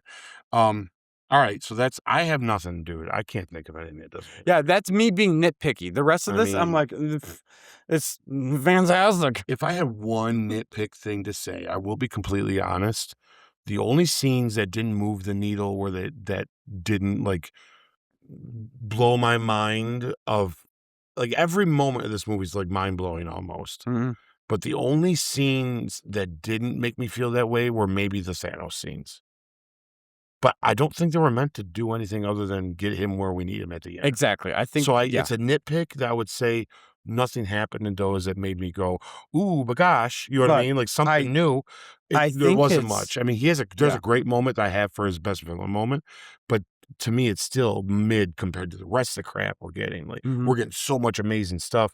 The Thanos stuff is just consequential to get to the Mhm. end of the movie, right? Yeah, and I actually like that creative touch of Nebula being as cyborg as she is, that when another Nebula is in a close vicinity type of Oh, thing it's of her, that smart, it clicks up. very smart. Because you had to think of, how do I bring Thanos into this so he's still your big bad of this movie, and you do fight him at the end. And that was brilliant. Smart. That was very brilliant in how they Yep. wrote that. So Yep. yeah. All right. Do we want to talk about, now we're on what worked, guys, Yeah, so let's just do quick brief of each place? of each place. Okay. Instead of trying to go back and forth like they do in the movie, we'll just do each one, Mhm. talk about it, and move on to the next one. I think the meatiest one we're going to be talking about is New York. Yeah, I feel I like. don't have a ton to say. I do have a lot. Okay, but let's start off not in in New a York bad then. way. I'm just trying to be, Yep. Yep. as quick, not too quick for you guys, but I don't want to just rehash everything I love, but I do want to talk about these things. So, Yep. New York, I mean, obviously, when we saw it come up on screen, we both looked at each other like, this is Oh happening. my Like, God. this is happening, you know? They show that iconic circle scene. Then Oh. right next to him is where they actually land. Be like, Yeah. what? It's awesome. What? I like that they are secret now. I like all the stuff with Bruce and the Ancient One. There's not much there to talk about other than what we just did. So Yes. I have nothing more to say about that other than I do like the little touch that as soon as he brings up Strange, gave it away. She's like, oh, well, he's the best of us. Yep. Which further supports my theory, folks. But also, what I will say is this brilliant about that scene, it's not one of those throwaway scenes. This is It's what not. makes me excited for Doomsday, is any questions we have on some of the things they've done they've never fleshed out. This scene of Bruce and the Ancient One is proof that Russo brothers know exposition needs to be given on things that will cause question, and you need to know we have an answer for And it. they're good at giving it in the middle of a Yes, of a action real set, yes, and of a they're moment. good at giving it to a character that you didn't think would even be needed, the Ancient One, to explain something. This moment of the Ancient One, it's actually the best we ever get of the Ancient One, in my opinion. I agree. I like that she pushes Bruce out of the hole. Yep. I'm like, oh, that's cool. Like, Yep. that's a real Yep. cool touch. Yeah, so that makes me excited for what we could see similar in Doomsday if they do it, because we've been talking on this podcast. Anyone who's been following along with us, we have questions on certain things they've done the past 3 phases that they need some sort of explanation, and that scene gives me hope that the Russo brothers say, "We hear you. We're gonna tell you what we think, and we're gonna make it look good." And I love the Tony being in disguise in the lobby, and they're faking this heart issue he's got. Yep. It's all smart. And then when we see Loki grab that cube and disappear, Yep. we look at each other like, oh, whoa, what the heck? That was we didn't see that coming. And And it's unanswered the rest of the movie. talk about good makeup and good acting on Chris Hemsworth's part, because this whole time we see Fat Thor and we see a more funnier Thor since Ragnarok and things like that. When he's playing the 2012 version of him, he's back to what you saw in 2012. The hair, the Even the way he face, talked. the way he talks, he's not funny, but he says something that is mistaken to be funny. Right. It's the exact characteristics of it's like the Russo brothers, like, we wrote this in 2012 because that's who you're like, and we're gonna put this in this movie. Like, that's how good it was written. Very meticulous. Like, Yes. detailed. Yes. So I love that. Anyways, And let's talk about, I want to say real quick, Yeah. my absolute favorite scene in the MCU right now to date. I have a feeling I know You this know is. exactly what it is. It's when both Captain America. Yes. Oh my God. Like, I love the Hail Hydra moment, but then when he comes around the corner and he's like, yeah, shit. That is the And best. then there he is, and they fight. This is awesome. I love when he hits him down because I can do this all day. And he's like, yeah, I know. Yeah, Like, yeah. it's just like, it's so good, man. I love Like- when he's like, "You're right. That is America's ass." Yeah. Or just choosing to tell him Bucky's alive just to get him to let go of him. Like, Yeah. I mean, wow. Yep. What a great moment. What a great scene. I love that scene. Guys, I love that scene. I love a lot of the MCU, but when I watched that, even when I watched that home last night, I'm like, man. That's my second favorite character moment of this act. Yeah. When it gets to that. Yeah. too. It's so good. It's amazing. It's just so awesome. Yeah. I love it, guys. I can't say it's the I'm best glad scene they of the did this. movie, That was awesome. but it's just a unique thing to do and a fun thing to do. Oh, It makes sense because I got eyes yes. on Loki because Loki would disguise himself. So Yep. it all makes sense. It just is Yep. so perfect. It's just so good. Yep, I agree. I love All right, so move on to that. What's another place? Let's talk about Asgard. it. Okay. Rocket and Thor in Asgard. So Yeah. there's not so much going on other than this is part of the closure and the grieving process that his mom. I didn't realize most of this dialogue they had back and forth, but as I'm rewatching it last night and I'm paying close attention to when Frigga and Thor are talking, I'm like, this is mom giving advice to my son, and she knows what's going to happen to her next. She already knew that, which blows my mind. What is her thing? So it's kind of explained in this scene. She was raised by witches, so she does have magical abilities. And what are they? Because some of it's got to be premonition-ish. Yes, it's that thing. I'm trying to think of what is precognition. So I think some of that is part of it. What are the chances she might be one of Doom's witches? That'd be mind blowing. Wouldn't that be mind blowing? I doubt it because I she doubt it actually too. went to Valhalla and things like that. She died in battle type We thing. don't know what he's capable. But So yeah, I don't know. It shouldn't- could be an alternate universe Ooh, that's version what of I her. mean. Like, Yeah. when she said witches, I seriously, guys, anytime I hear the word witches now, I'm like, because I'm like, Yeah. wait a minute. Well, be honest, this is the first time in the MCU they actually heard say the witch. word witch. Right. How Like that, you know? crazy if she's a yo. That'd be crazy. That would be crazy. That would be mind blowing. Like, oh, we didn't expect Rene Russo coming back to do this. Like, whoa. But anyways, Be great. I love their scene together. I love how she's giving him the pep talk and saying that we love you for you type thing. And it's so good. And Thor needed this. Thor he got to say needed- goodbye to his mom. Yep, he got to say goodbye to his mom. He got to get closure. And this is, like you said, he's had everything taken away from him. So this is one moment where he's able to look at someone that was genuinely good to him, that he genuinely cared for and loved, and he got to say what he wanted to say. This is part of that grieving process. You hear about it when someone has a loved one that passes away and you think about all the stuff you wish you could have said, and you hear people write letters to their loved ones. Right. They put them in a box or they put them in their desk and they never do it, but it's therapeutic to be able to feel like they're saying it to them, or they go to their grave and they say it. He actually gets this golden opportunity to say it to his mom while she's moments away from death herself in this whole scene. Oh, It's genius. so good. Yeah, I love the Asgard. So good. It's a little more meant for the laughs than it is for the serious. Yeah. But it is very touching that he gets to do this. Yeah. Well, this is another moment of the fine balancing of you get your funny fat Thor, but also he has to go through this serious pivotal moment of I need to move on from this, and this is how they do it. Brilliant. It's just brilliant, and then he gets Mjolnir back. Like, oh my gosh. He's still worthy, whatever that means. Yeah, that's It's okay. ever since Talk our about it later, Thor too. 1 retrospective. Now that comes in my brain whenever I see it, I'm like, how does that mean? We're just What does that pretending mean? It does. What does It's it mean? fine. It's fine. It's the one thing in MCU we just gotta swallow. They really don't know what it means. Like, They don't know, but it's don't cool know. moments now. It's cool But moments. anyways, yeah. So It means something. Whatever it means, it's awesome. yeah. That's, All right. That's all So we know. let's go now to Let's hit Vormir. real Vormir. quick. Yeah, Vormir. Yes. Okay. Yeah, let's get that out of the way because it's pretty intense. It is. I tell you what, I literally had tears in my eyes watching this last time. Did you? Yeah. Because it's cry at weird moments, guys. I mean, I'm not saying this wasn't sad. And, No. and it was definitely emotional, but it didn't get me there like a couple other scenes. like I didn't have tears streaming down my face. The last time I had that in an MCU movie was when Scarlet Witch became the Scarlet Witch, and I'm like, oh my gosh, this is glorious. But anyways, that's just that. That was more of a happy cry.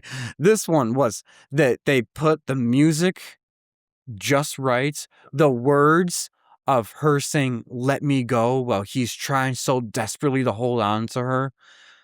The emotional weight of them hitting each other back and forth to see who's Fighting gonna in jump. order to kill themselves. Yes, It's but it's wild. but they highlight the best moments of their fighting they in do. doing it. They do. Oh, and then have it be her. And I agree with what our history said.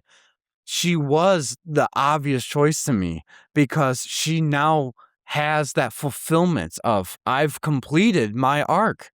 That give this to her, and they did. It's sad. I wish I saw more of her too later on like that, but oh wow.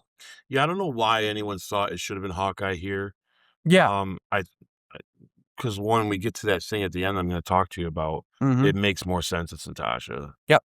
It's got to be her. Mhm. So Yeah, but no, I put that as my standout moment, Natasha sacrificing herself, because the acting performance, everything about it was well written, well acted, well done. Like, good job at that. That was so heavy with emotion. yeah, my character moments in this, my standout character moment is definitely the Hail Hydra and the two Caps meeting. Is my top one, but that's a great pick though, because how do you not pick that? Yeah, that's my second one. The two Caps meeting. That's my second. So we're like reversed then, is all. Yeah, but did the pacing hold up for you? By the way, as we're going on to this, yes. Just to nick that question off. So now let's get to the 1970s. Wait, let's do Morag real quick. Yeah, I'm sorry. Yeah, we're gonna wait on 1970s because we got a lot to talk about that. But Morag, yeah, the Chris Pratt thing when Rhodey says, "So he really was this dumb." Yeah, so he's an idiot. So that's right. So he's an idiot, and she's like, "Yes." And part of me feels for him. I'm like, poor Chris Pratt. He's just doing what I would be doing. Because he's really not an idiot. He's just he's just fun. He's just singing and doing his thing. Like, but poor guy. Stop making him a punching bag. But anyways, yeah, that whole thing about Thanos not finding out and how he finds out. Yep, this is where this happens here, and I think it's good. It's good. Yep.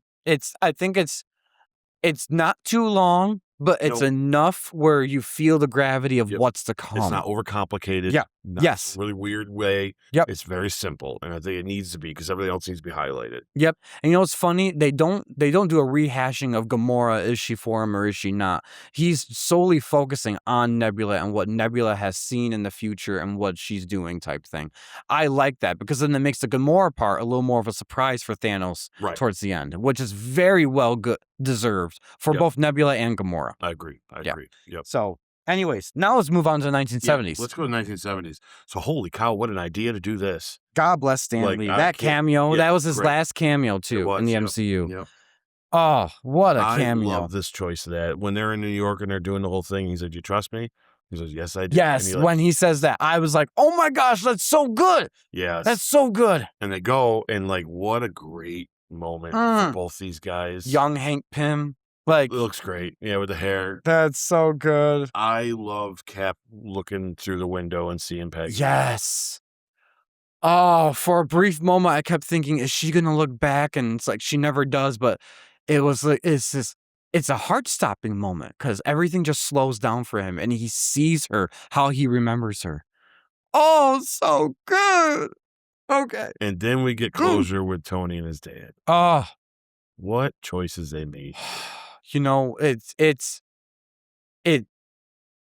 a refreshing take to see that Tony's dad is not one of those deadbeat dads. This is just his personality, and that Tony takes up all those characteristics of him, and he's just realizing that there, and he's saying, "You did a good job," you know? Exactly, because Tony, you did the best you could. Yep. Is what he says, because Tony realized in that moment that, oh, my dad was a good dad. He just wasn't good at it. Yes. And there's a difference there. When you realize that, in the core, I had a real father. Yep. Even though he wasn't really good at it. Because there's things Tony's not good at. Yep. That he means well, but he's not good at. Yeah, you know, it's one of those things where a lot of kids would be like, I'm not going to be like my parents were when I become a parent. And Tony, you see him with Morgan, he does stuff like that because he's not putting work first, he's putting Morgan first. But that's just because of when he had her, let's be honest. Yes. Yeah, yes, exactly. Where he didn't have to be Iron Man. Because otherwise, he'd be exactly like Howard Stark was. Always has work first, and Howard Stark's doing great things for the world at large, but at the same time, it's that fine balance of balancing family life and work life that he never was able to do. That's right. And you hit it spot on when what you just said there, that he's a good dad, he's just not good at being a dad. Yeah.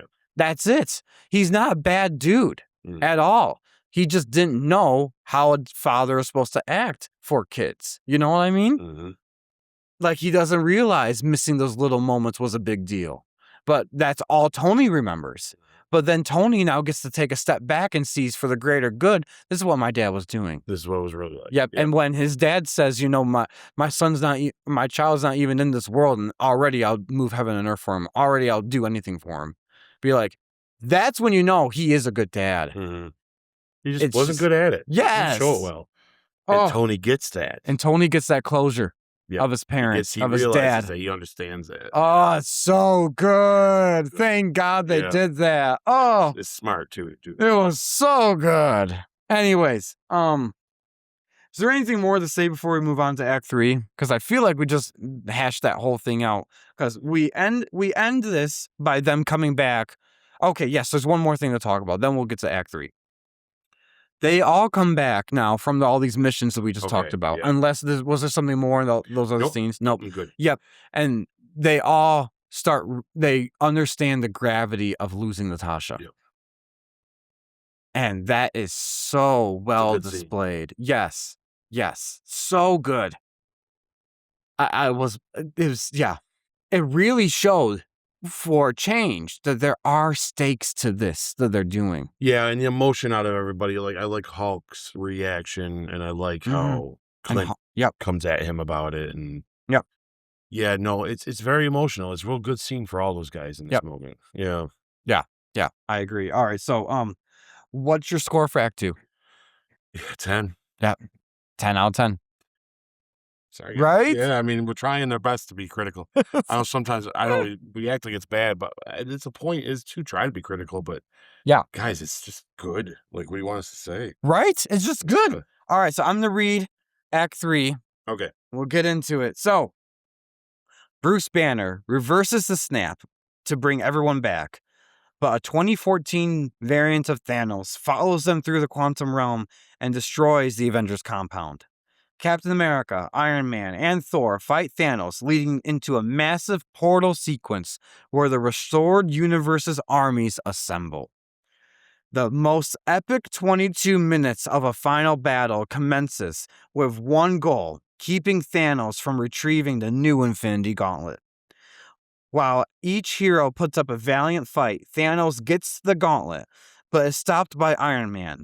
In an unforeseen twist, Tony Stark wields the Infinity Stones while repeating his iconic "I am Iron Man" line. Tony snaps Thanos and his army out of existence. The snap was too much for a mere mortal, and Tony dies on the battlefield. All of the heroes and their respective teams pay homage to Tony Stark at a memorial service before Steve Rogers goes on what is to be his final mission to return the stones to the past. Steve is revealed to have stayed back and have a life with Peggy Carter, and relinquishes his shield to Falcon. Did the ending land for you? Yes. Yes. Yes. The very end, all that. Yep. All right. Very well. Just like what we did in the other acts, what's your biggest issues? I do have one. I think the only issue I have is the question of the stones. Okay.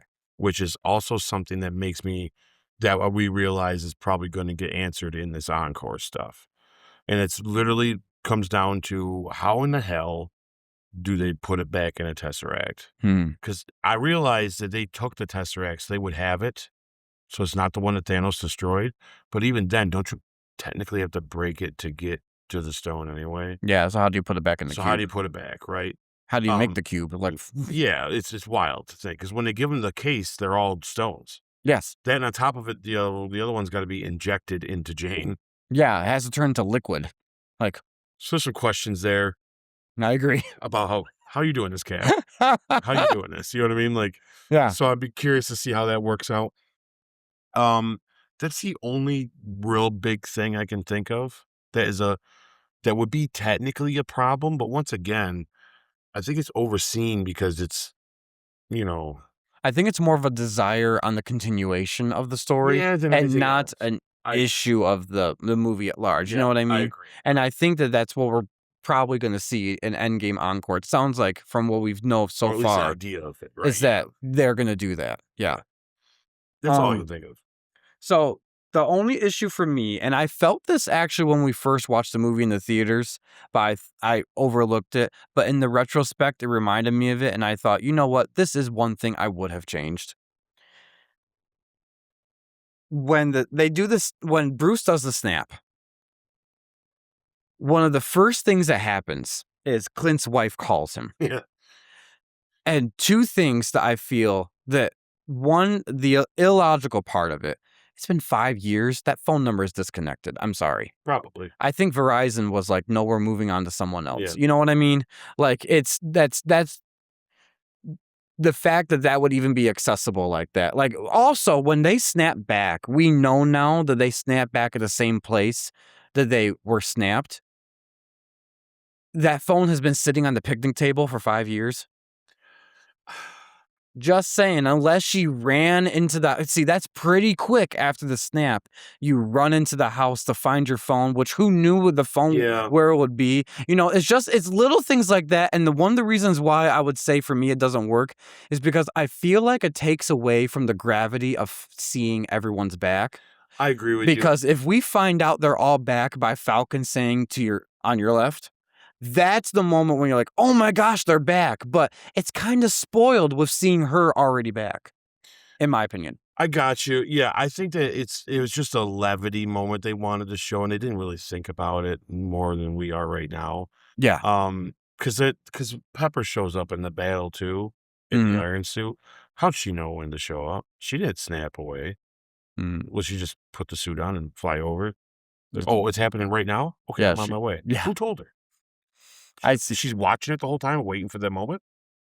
There's little things like that that are like, yeah, but do we care? Doesn't matter. I also feel like that I can excuse because there's enough time in between the snap and when they all assemble on the battlefield where she could... I think the whole world knows people came back. But she don't know that's what's happening. She don't know to put on the suit and show up. Well, she probably was like, I'm going to go and find them. And they're at Avengers compound. I'm with you. Yeah, I agree, but that's like, it's still, once again, it's nothing set if she showed up at that moment, I would have been a little more skeptical. Right. In the suit too, but still, she just show up right conveniently just before they assemble with the suit. You know what I mean? Yes. So yeah. it is kind of like it's pretty convenient. But she really does get a pass because she's still there. She does know the suit and all that stuff. Yeah. I mean, but if you think too hard about the cell phone one, it does fall apart.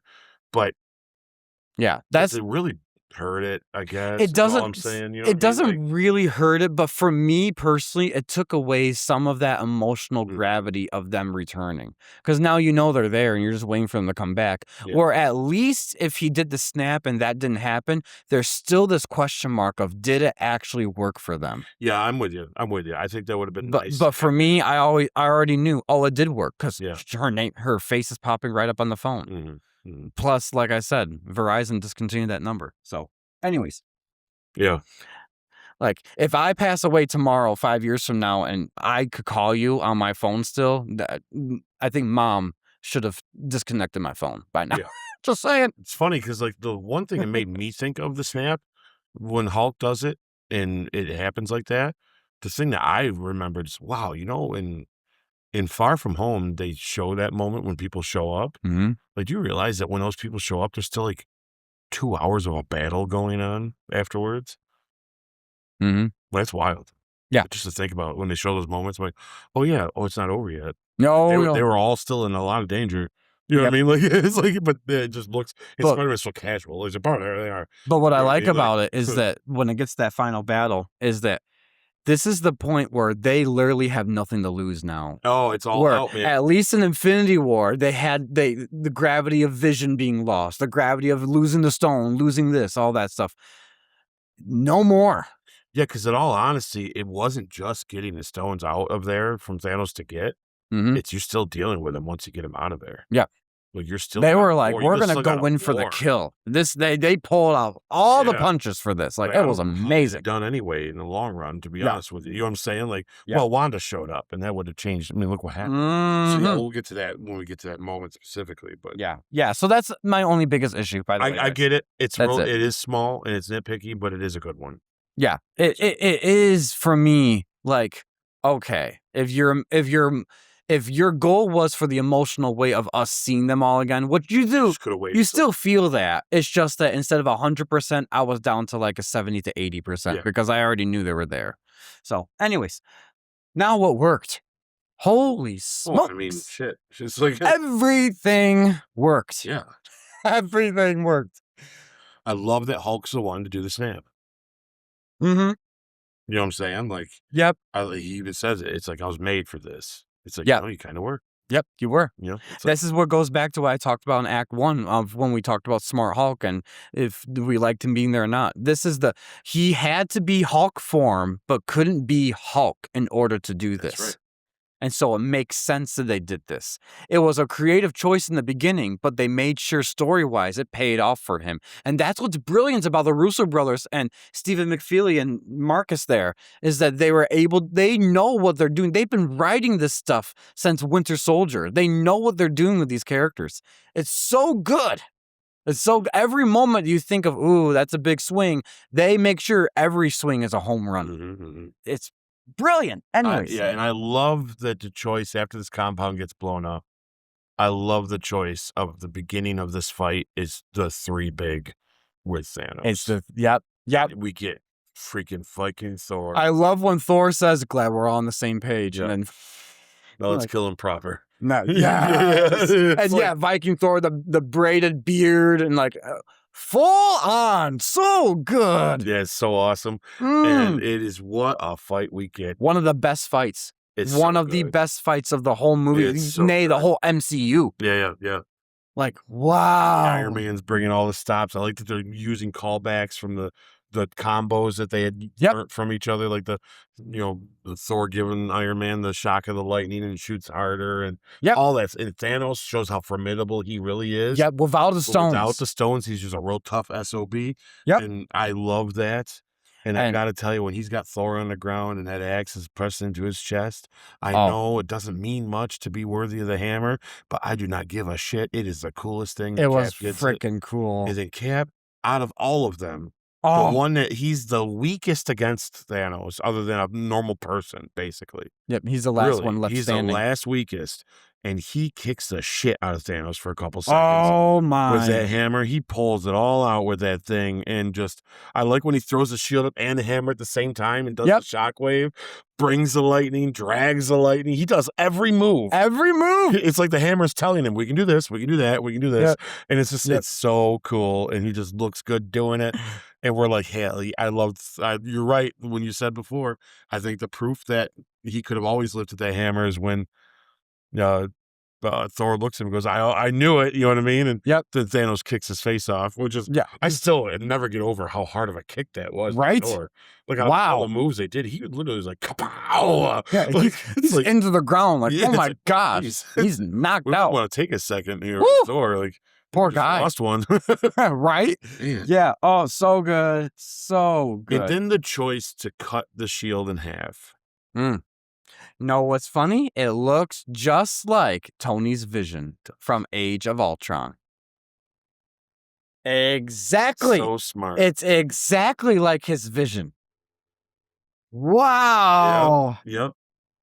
And I've always wanted a painting of the shot of Cap standing there with Thanos' army, and it's just him standing there. It's beautiful. It's gorgeous. Like that's Cap. I'm gonna die. But I'm gonna die standing up. You know what's funny? All day. And you know what I mean? Like I don't know if you'd like this or not, but one of the reasons why I do like some of Zack Snyder's stuff is because he makes it look like it's one of those graphic novels put into the screen. Oh yeah. That moment there is like the Russo brothers version of that, because that looks like it's ripped like from it's a artist's mind. Yeah, it's know? almost like you turn the page of comic base one is the unfold open like a big one. Yep. Yeah. It's gorgeous. It's so good.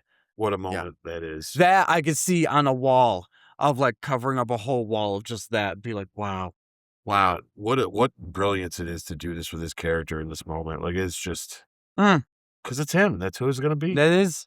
Yep. And then we get probably the best scene of the whole movie. Oh my gosh. Which is just everybody shows up.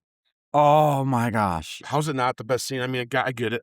Mm-hmm. I almost put this as my overrated scene, but I can't. You see, this is Because it is amazing to think it's all happening like this. well, this is proof of how amazing Marvel is. There is no other franchise ever in pop culture that has been able to do what this franchise did.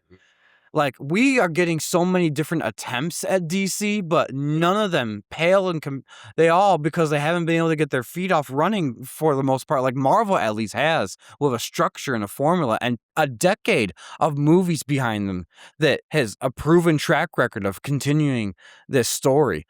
To get all of this culminated into one 22-minute scene of them just coming together and oh my, the portals, you see every one of them enter, they're all mad, they're all ready to fight. There's now one of them is tired, and then Cap finally says, Avengers, assemble. And Thor yells, yeah! And they just go hard. And they, I love I could just watch those moments of them running and Thanos' army running right before they collide. You're watching this, you're like, oh my gosh, it's like a comic book. Seeing this right now? This is, and you know the little details. If you freeze frame it and you're going slow, Peter is swinging on Giant Man. Mm-hmm.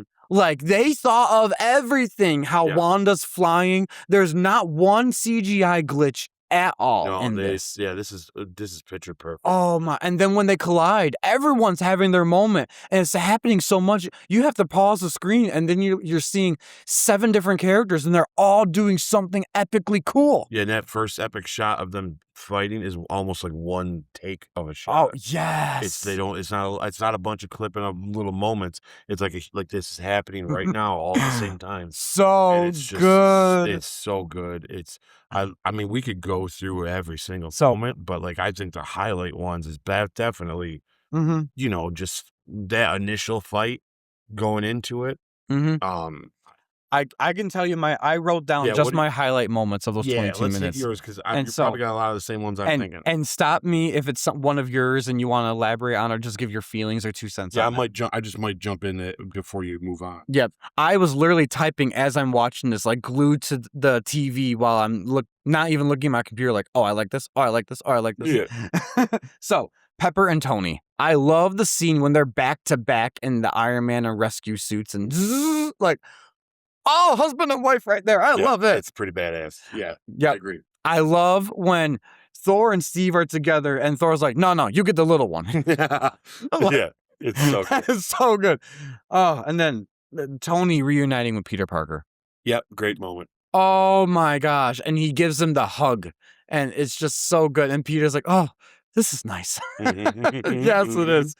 Oh, and then Peter Quill reuniting with Gamora. Yeah, it's very funny. Wow, it's funny. It's touching too. It's serious for him. It's very touching, and it's like, I'm glad they gave him that moment because he could have been missed. That's one of the beautiful things about this whole act, is this whole 22 minutes, is that everyone has a moment to shine. Everyone has a moment to shine. I like that Clint's the one before this battle starts.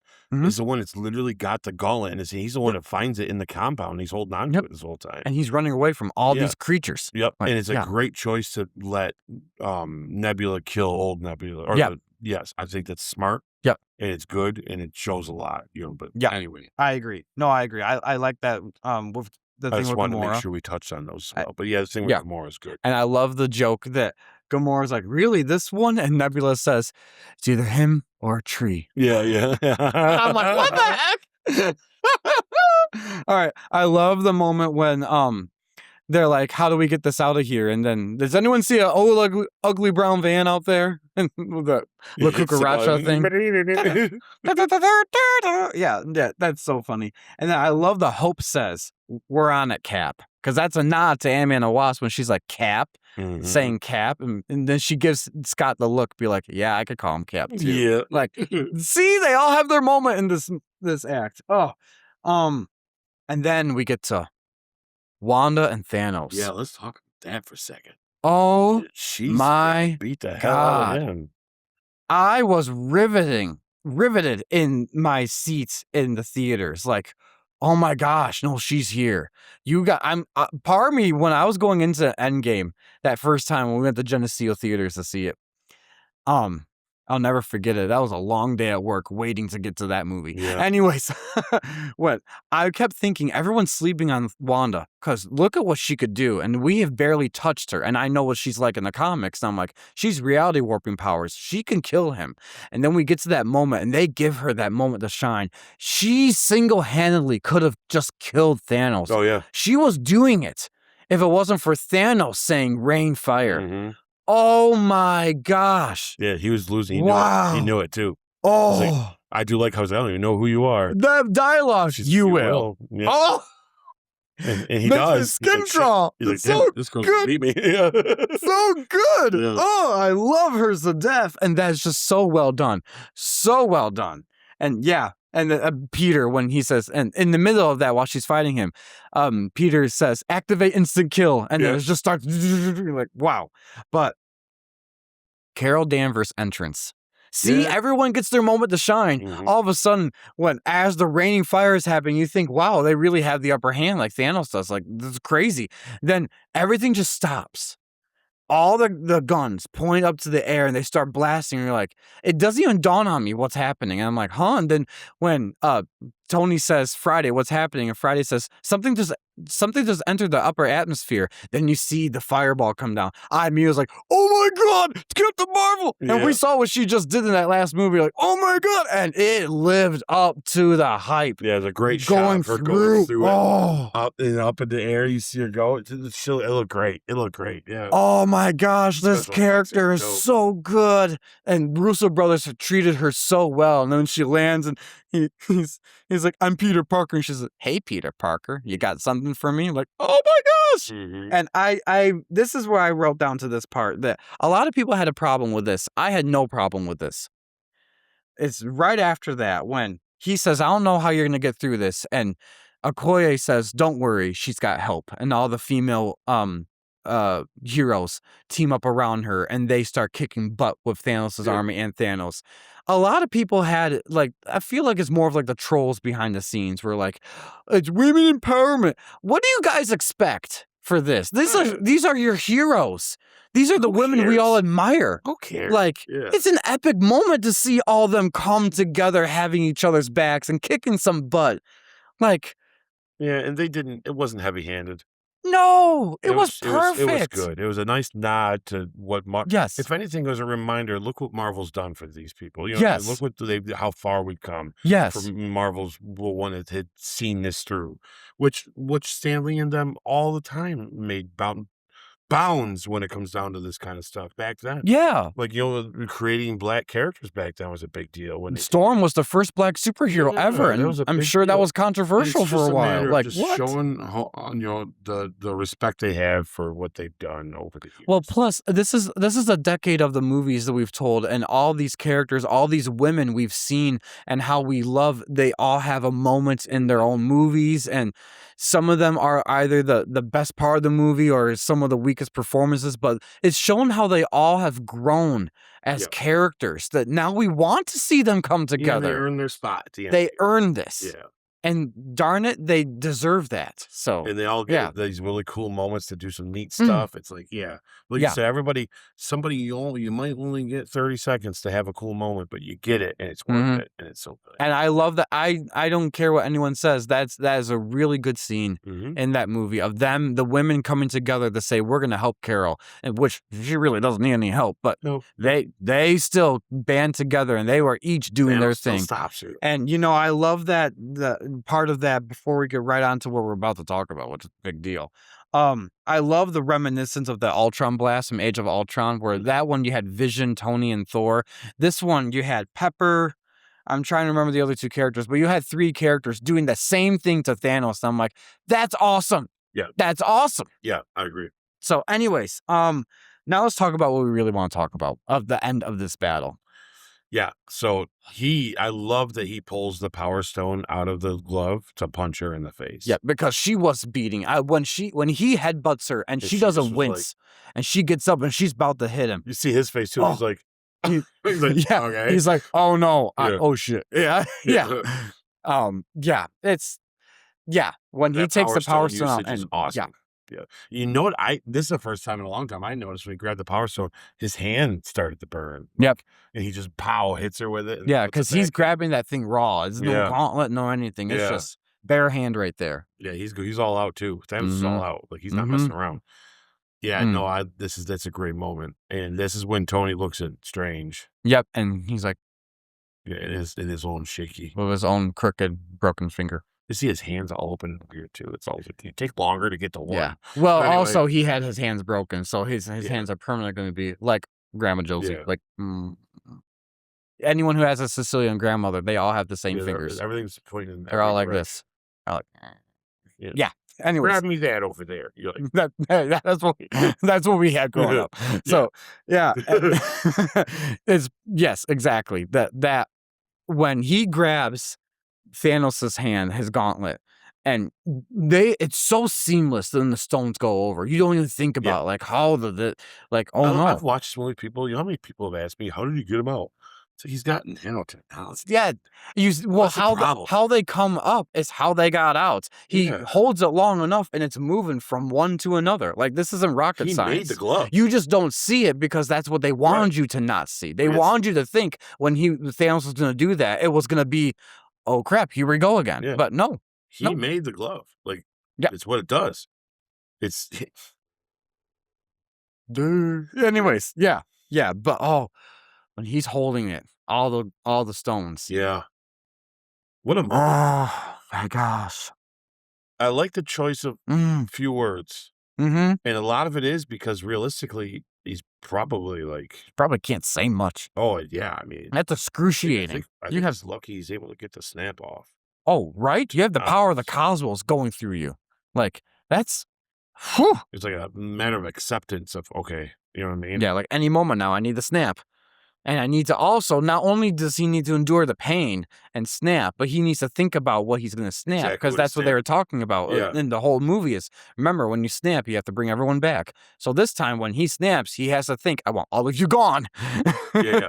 You know? Yeah, and I liked how Thanos, just before he snaps, he says that I'm inevitable. Thing that goes to show you guys, evil son of a bitch. It's why he never doubled the resources. People had to die. Because Thanos was no good, right? That God complex he's got. But yeah, Tony, his face when he says that to him, he looks right at him. I am Iron Man. Just as he snaps, it's almost like a F you. You know what I mean? Yes. And it's like, that is nice. It's so good. I love this moment where he stands there and it's silent. We had nothing out of that. Just all of that. Yeah. He's like, he's just done. There's nothing else for him to do. What a great choice. Perfect. Yeah. Perfect. Oh, and the emotional weight of Rhodey seeing Tony and then Peter seeing Tony and Peter crying and saying, we won, Mr. Stark. We won. And then Pepper consoling Peter and then saying, it's okay. Yeah, you can rest is the last thing she says to him. Yep, you can rest now. We'll be okay. Oh my, if that doesn't bring a tear to your eye. Like, good. oh, it's so good. Oh my gosh. It's weird seeing Tony dead. It is, but it's when you see Cap's face as he's looking and he's tearing up too, it's this full circle moment of Tony really and all that he's gone through, and Cap sees it, and Cap's been there, part of it, and wow, that's something. Oh my gosh, it's smart to do. It was very smart. Very smart. Tony's been trying to die since Avengers 1. So yeah, I'm just joking. You know what I mean? Yeah, but you know what I'm. Yeah, we know what you mean. Yeah. It's that he's been going through this for a long time, and he got the upper hand. He conquered this demon that's been plaguing him, and so yeah, his life for him was. It's not so much about the living for him as it was not losing. Yeah. This. Yeah. Yeah. He's put his life on the line all the time. Mm-hmm. And I think Cap's always seen that. But he definitely did a thing Captain would have done because Cap did this already. He's already done this. Yep. So Cap gets it. Yep. He flew that plane into the ice. In his mind, I'm dying. Yeah, he sacrificed himself for the greater good, and so did Tony. And wow. Mm-hmm. So his memorial scene, having all of them there, And I Yeah. love how the music's playing and the camera is panning to every You one get of them. everybody too, man. Everybody, they all look so good how you would picture them. And it's so funny. They're all wearing black, and Tom Holland thought there was a wedding going on. I'm like, it's just something how they were able to fool the cast enough so nothing would leak out They ever. probably didn't know till day of. By the way, it's Yeah. a funeral, guys. Yeah. You know, and they're like, Yeah. "Oh, you son of a-" Well, You know what I mean? Like, apparently they did film fake scenes. They probably filmed a wedding they, somewhere. they may have. Yeah. What if they filmed that wedding scene and they show it in Avengers Encore and it's not Tony, it's Doom? I mean, Just saying. interesting. If they want to give a backstory to Doom without having to do anything more, they have footage in the background There's already. things you can do, right? Just saying, it's not saying that's gonna happen, but I like it. I mean, if at some point they could say, we could repurpose some of this stuff for Avengers Endgame Encore, and it could tell the story of Doom in and of itself. I like it. Why not? Who knows? I don't know. That just means Gwyneth Paltrow played Mrs. Von Doom for a little bit too, Yeah, I guess. why not? Who knows? Anyways, guys, it's just a thought. Love it or hate it, doesn't Yeah. matter. We'll talk about how everybody rounds up real quick if you want. Yes. I like that Happy is with his daughter, and she's like, I want cheeseburgers. Yeah. You get this idea that she's always going to be looked after, even though Gwyneth, mom's going to do a great job. Yep. But she's also going to be running Tony's company still. It's not going to be gone, right? Yep. Well, we don't know. Is Stark Industries gone at this point? And the MCU, they don't ever talk about it. Yeah, I don't even know if it's. It doesn't mean it's gone. Well, it is still there, Stark Industries, because we find out in Far From Home that it's still there. That's but right. Other than that, I don't really know its who's running prevalence, it. though, isn't big. Yeah. I like that Thor goes with the Guardians. Yep. And Great he hands scene. the Keys to the reins kingdom. over Yep. to Valkyrie. I think that's very smart for him. I love his line that he says. He goes, "It's time for me to go be who I am and not who I'm supposed to be." Yep. And that's real smart. It's kind of cool. And of course, a funny moment there about who's in charge. Yep. I kind of wish they'd took advantage of done a whole movie with them guys together. You know what I mean? But Yeah. or at least one of the. Too bad they didn't have their shit together about the Disney Plus stuff, because that would have been a great hour-long special of just a mission with them. Yeah. Thor. The Asgardians of the Galaxy. Yeah, just a long mission, like a long 1 hour mission with them, just for fun. That'd have been neat. Yeah. A little missed opportunity there, if you ask me, but I agree. because it would have been just fun to see them guys goof her, especially during Fat Thor times before he loses his weight. Yeah. Yes, I agree. And then Steve returning to Stones, and Yeah, and I do like Wanda's and Bucky's little talk by the river, or not Bucky. Clint's little talk by the river, because they both lost somebody in this whole perspective. And I like there's those two, because since Age of Ultron and then Civil War, it's been those two as like the brother sister type thing. He brought her into this, and she, she's like they're there, and they both had loss. Yes, they both did, and you're right. Perfect dialogue of him saying, "I hope that she knows," and she says, "She knows." They both do. Yep, they You're both like, do. "Yep." And that's real nice. That's it just makes you realize what they both have lost. Even though Vision doesn't. But anyways, we're not gonna tell Wanda that, because we know what she's capable of, guys. Oh yeah. Don't say things to Wanda you don't mean, because you'll find out in a couple episodes from now. Stable. Yeah. And she does some real crazy things, so let's just not. Yeah, let's not poke that witch. Stick with our podcast. In 2 episodes' time, we're gonna get there. Anyways, in retrospect, giving the shield to Sam was not a good idea. But at the time, I definitely was for it. Yeah. But I didn't realize they were gonna F it up so much later. But that's not on the choice of giving it to Sam. That's on the people that did that, Brave New World crap. So that's unfortunate they couldn't follow through with that promise. I think the Russo brothers passed the baton, hoping they were going to take it, and they dropped it. Good with it. Yeah. Yeah, and they just don't know what to do with it. Yeah, which I agree with you. They should have given it to Winter Soldier. But also, I think it would have been cool if they do eventually give it to Winter Soldier, but through Falcon's realization of, you're the closest thing we really do have to Captain America, and I'm with you to the end of the line type thing. He gives us similar lines. You know what I mean? get it. I get it. It's just I just don't like what they end up doing with it. because it could have Too been bad. great. It could have been great. It Yeah. really could have been great. Yeah. But yeah. And when Steve left, remind me, what did he have with him when he left? He had Mew Mew. Yep. Because he's gonna take that bag and leave it. So then that store would have Mew Mew And the Infinity Stones. and the That's Infinity it. Stones. So I think something that they could answer. And did he have the is- shield maybe on him? He did not have the shield. That's why I'm saying Oh, I don't okay. think he had the shield. And I might be wrong because I'm pretty sure he did not have the shield. Hmm. I mean, while we're discussing this here, I'll look it up. But I do believe, Yeah, Mr. Cap, see if there's like a still image or something of when he's standing on that platform because Bruce is typing in the coordinates and all that stuff, and Bruce is reminding him now. Remember, you have to put them back at the exact moment that we took them. So Steve's got a lot of traveling to do. You know, he's got to go to different years, different spots. He's got to go to the same year, same city, 3 different spots. You know what I mean? Like he's got a lot to do by himself. I'm actually surprised they only sent him back. You know what I mean? Like, I feel like that would be more of a team effort. All right, guys, let's make sure we get this done right. You know what I mean? But I'm glad they did the way they did because the payoff was so good for Steve at the end.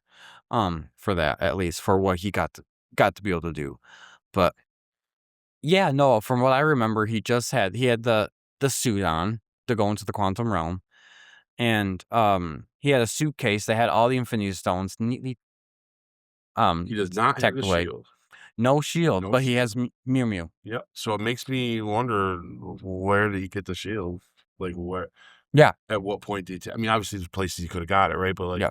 at what point did he? So there are some things to tell. Mm-hmm. Yeah. That aren't said. Yeah. Which can be interesting. I'm curious. I'm curious they do myself. have some room to mess with stuff. Is it continuity? I don't think so. But it is a matter of where did he get the shield? Because this is also a vibranium shield that's not cut in half. Yes. So it's definitely from the past somewhere, right? Mm-hmm. Or maybe one that was aside or whatever. It could be anything, right? But either way, I like in this scene. I think we've talked about this before, but I love that Bucky knows he's not coming back. Yeah. Because everyone's like, okay, we'll see you. And Hawk's like, yeah, we're going to send you. You're going to be there as long as you need, but we're bringing you back in like 10 seconds. Yep. And of course, Falcon's like, see you soon. But Bucky's like, I'm going to miss you, buddy. And it's like, there's a moment there where it's like, he's looking at him. I don't know if they talked about it beforehand or if it's just Bucky knows he's like, no, you're going to do what you're going to do. Like, yeah. And you should. And I don't blame him. Yeah, you should. Yep. And I like that their last words are the whole, don't do anything stupid. It's like, I'm leaving all stupid here with you. Yes. Yeah. So smart. Yep. That's a callback to the first Captain America movie or whatever. Yep. Yeah. It's so smart. Yeah. So when we see Doom kill Bucky, it's going to be sad and Cap's going to have to witness it. Mm-hmm. I'm predicting that's going to happen. Yep. Just for fun. I don't think Bucky's going to be gone forever, but I think we're going to see Doom do some stuff. Yeah. For Doomsday. Yeah. I agree. All right. So was the climax earned? Yeah. Oh, I mean, God, yes. I thank you. What climax is bad? Definitely Tony snapping his fingers. Yeah. Yeah. It's been earned since Iron Man 1. Right? I am Iron Man. Every moment. Yep. You know what's unique? I just realized it just now. Just now. What? What's the first movie in the MCU? Iron Man. Yep. Right? You realize the very first hero the MCU has is just a guy. Mm-hmm. Not Iron Man. It's the guy he's in the cave with. And what's he do in that cave? Mm-hmm. He gives his life to make sure Tony gets out. Mm-hmm. It's not. Guys. Brilliant. Brilliant. Yes. All right. It's just so full circle in a sense of, yep. Like, that's how profound is that, though, if you think about that? That the first real hero we see in the MCU is this guy working with Tony in that cage, or in that cave, cave, and he gives his life to make sure Tony succeeds. Yep. Which is, what does Tony do in the end? Gives his life to make sure everyone's okay. Yep. That's wild. That's good. It's like, that's the guy, really, in the back of Tony's brain, that's the guy he's been thinking of this whole time. Brilliant storytelling. Brilliant. Wow. What's your score for Act 3? I mean, 10. It's a 10. Yeah. It's a 10. I agree. This might be the best of the MCU. Yeah, I agree. Yes. All right. Even today. Post-credit scenes now. So we really, Ooh, the only there is post, none, right? so There's one. the post-credit scene is an homage to all the actors of the MCU, that what they've played, and thanking them for their service to the characters and the universe at large. Yeah. It is such a brilliant scene. It's beautiful. Yeah. It's just how they did it, the effects, popping up the actors' names with some brief moments of the characters are really cool. And some of those moments are not moments you really initially think of. They're just moments of them that's like, Yeah. wow. And then when it gets the music, of course, is amazing. Then you get the dun dun dun dun dun dun dun dun dun, and shows the who was the show first? Shows, Jeremy like, Renner. Yeah, it's their handwritten. Their signature, yep, and Black Widow, Scarlett Johansson, and then Chris Hemsworth, then Mark Ruffalo, and then of course Chris Evans, and the ends of Robert Downey Jr. Yeah, the man. It was so well done. That is a chef's kiss to all of the MCU at that point. Like, they mentioned everybody. They didn't miss a beat on almost anybody. That was perfect. Perfect. Mm-hmm. Oh, anyways. Yeah, the only other post-credit thing that's in there is at the very, very, very end, Mhm. there's a sound, and it's the sound of him when he was making the Iron Man suit, Yep. the clanging the iron. Yeah, Which but is one of the predictions I've been having, and you and I have agreed on this one, that could easily, if you're especially doing an encore, if they go back and revisit that, it could be that sound of the iron, and then just show like a back shot of Doom making his mask. Yep. I think would be, wow, what an opportunity, because it's there and people are wondering what that means. Mhm. So you can put any meaning to it you want at that point, Yep. you know, and I think that'd be an awesome post credit or a Yeah, you know, a post-credit scene. redo. Yep. Yeah, if they're gonna put it in there. I agree. So, how important is the MCU? It's not really, but I say it's very. Well, it's a 10 because it is Yes. a memoriam. It's It like is. this This is is what we did. Yeah, this is an homage Yeah. to a decade of storytelling. Yeah. So good. All right. So, we're getting into our deep dives now. Yeah, this is the fun part, guys. This is hard. All right. Best performance. Now, Hey. for me, I did this just like I did Infinity War because there's so many characters and they all have such good moments to shine. I have 3. Okay. And you probably have 3 as well, I'm I assuming. have more than that. Oh, this is hard. Okay. How many? I'm gonna be honest with you. I don't want this to be a cop-out, but I gotta tell you, I think there's an argument to be said that all of the original 6 deserve the best performance of them. Mhm. Because they all get to do things that are maybe you can almost think maybe not Hulk, but I want you to think about the mocap stuff that Ruffalo had to do Mhm. and playing smart Hulk and being funny, but yet serious at the same time. And don't underestimate how much work he did with his face, just like Josh Brolin did with Thanos. But I can't think of any character in this out of the big 6 that don't do the best they've done in everything that they've done Yep. in this movie. Truthfully. Yep. I agree. I mean, look at Hawkeye. I mean, I don't know if you need me to explain them all. I mean, someone might say Thor, but look how hard it is to play that part of it. Like, he had to play that kind of version of it. Yeah, sorry, guys. Tony, with all the Tony stuff between him and Cap fighting in the beginning, the message he gives to Pepper, uh, all the time heist stuff to him dying, all that stuff. Beautiful stuff. God, just like conversation with Pepper on the couch earns him this. Cap, I mean, come on, we've talked all day about these moments of Cap that are like the best he's ever done. Just that moment in the beginning when he's giving the whole talk about how we have to move on. He doesn't even believe himself. These are versions of him that we haven't even seen before. You know, it's like, and it's Yep. Hawkeye clearly was, not just lose his family in the beginning, but seeing him as that Ronin character, and then also with Nat and all that stuff, and towards the end and all that. Thor, clearly, I mean, like I said, getting that moment with his mom, he's rock bottom, and he's funny at the same time, and he's Viking Thor. I mean, that's some cool stuff that we never seen him do. I mean, who am I missing here? Hulk with the mocap and all that. Yep, you said that, Scarlett Yeah. Johansson. Yeah, Scarlett Johansson. I mean, come on. That beginning scene when she's talking to Cap or when she's talking to Rhodey, she's almost in tears. Yep. You know, So and good. it's like, and then when she does go find him, isn't her deciding to be the one to sacrifice? Yeah, guys, I'm just gonna say it. They earned that they all met a mark that I can't believe they were able to get them to do. Mm-hmm. They had 6 main characters in this. And they all 6. delivered. Along with everybody else. They had 6 main characters, and they all had arcs and important moments and big enough moments to take the movie. Mm-hmm. So Yep. No, I agree. I think giving it to all 6, I'm gonna have to. I think that's worth it. Because I'd be lying if I said Robert was better than Cap, but I can't say Cap was better than Robert. No way. Mhm. At least those 2 for sure are equal.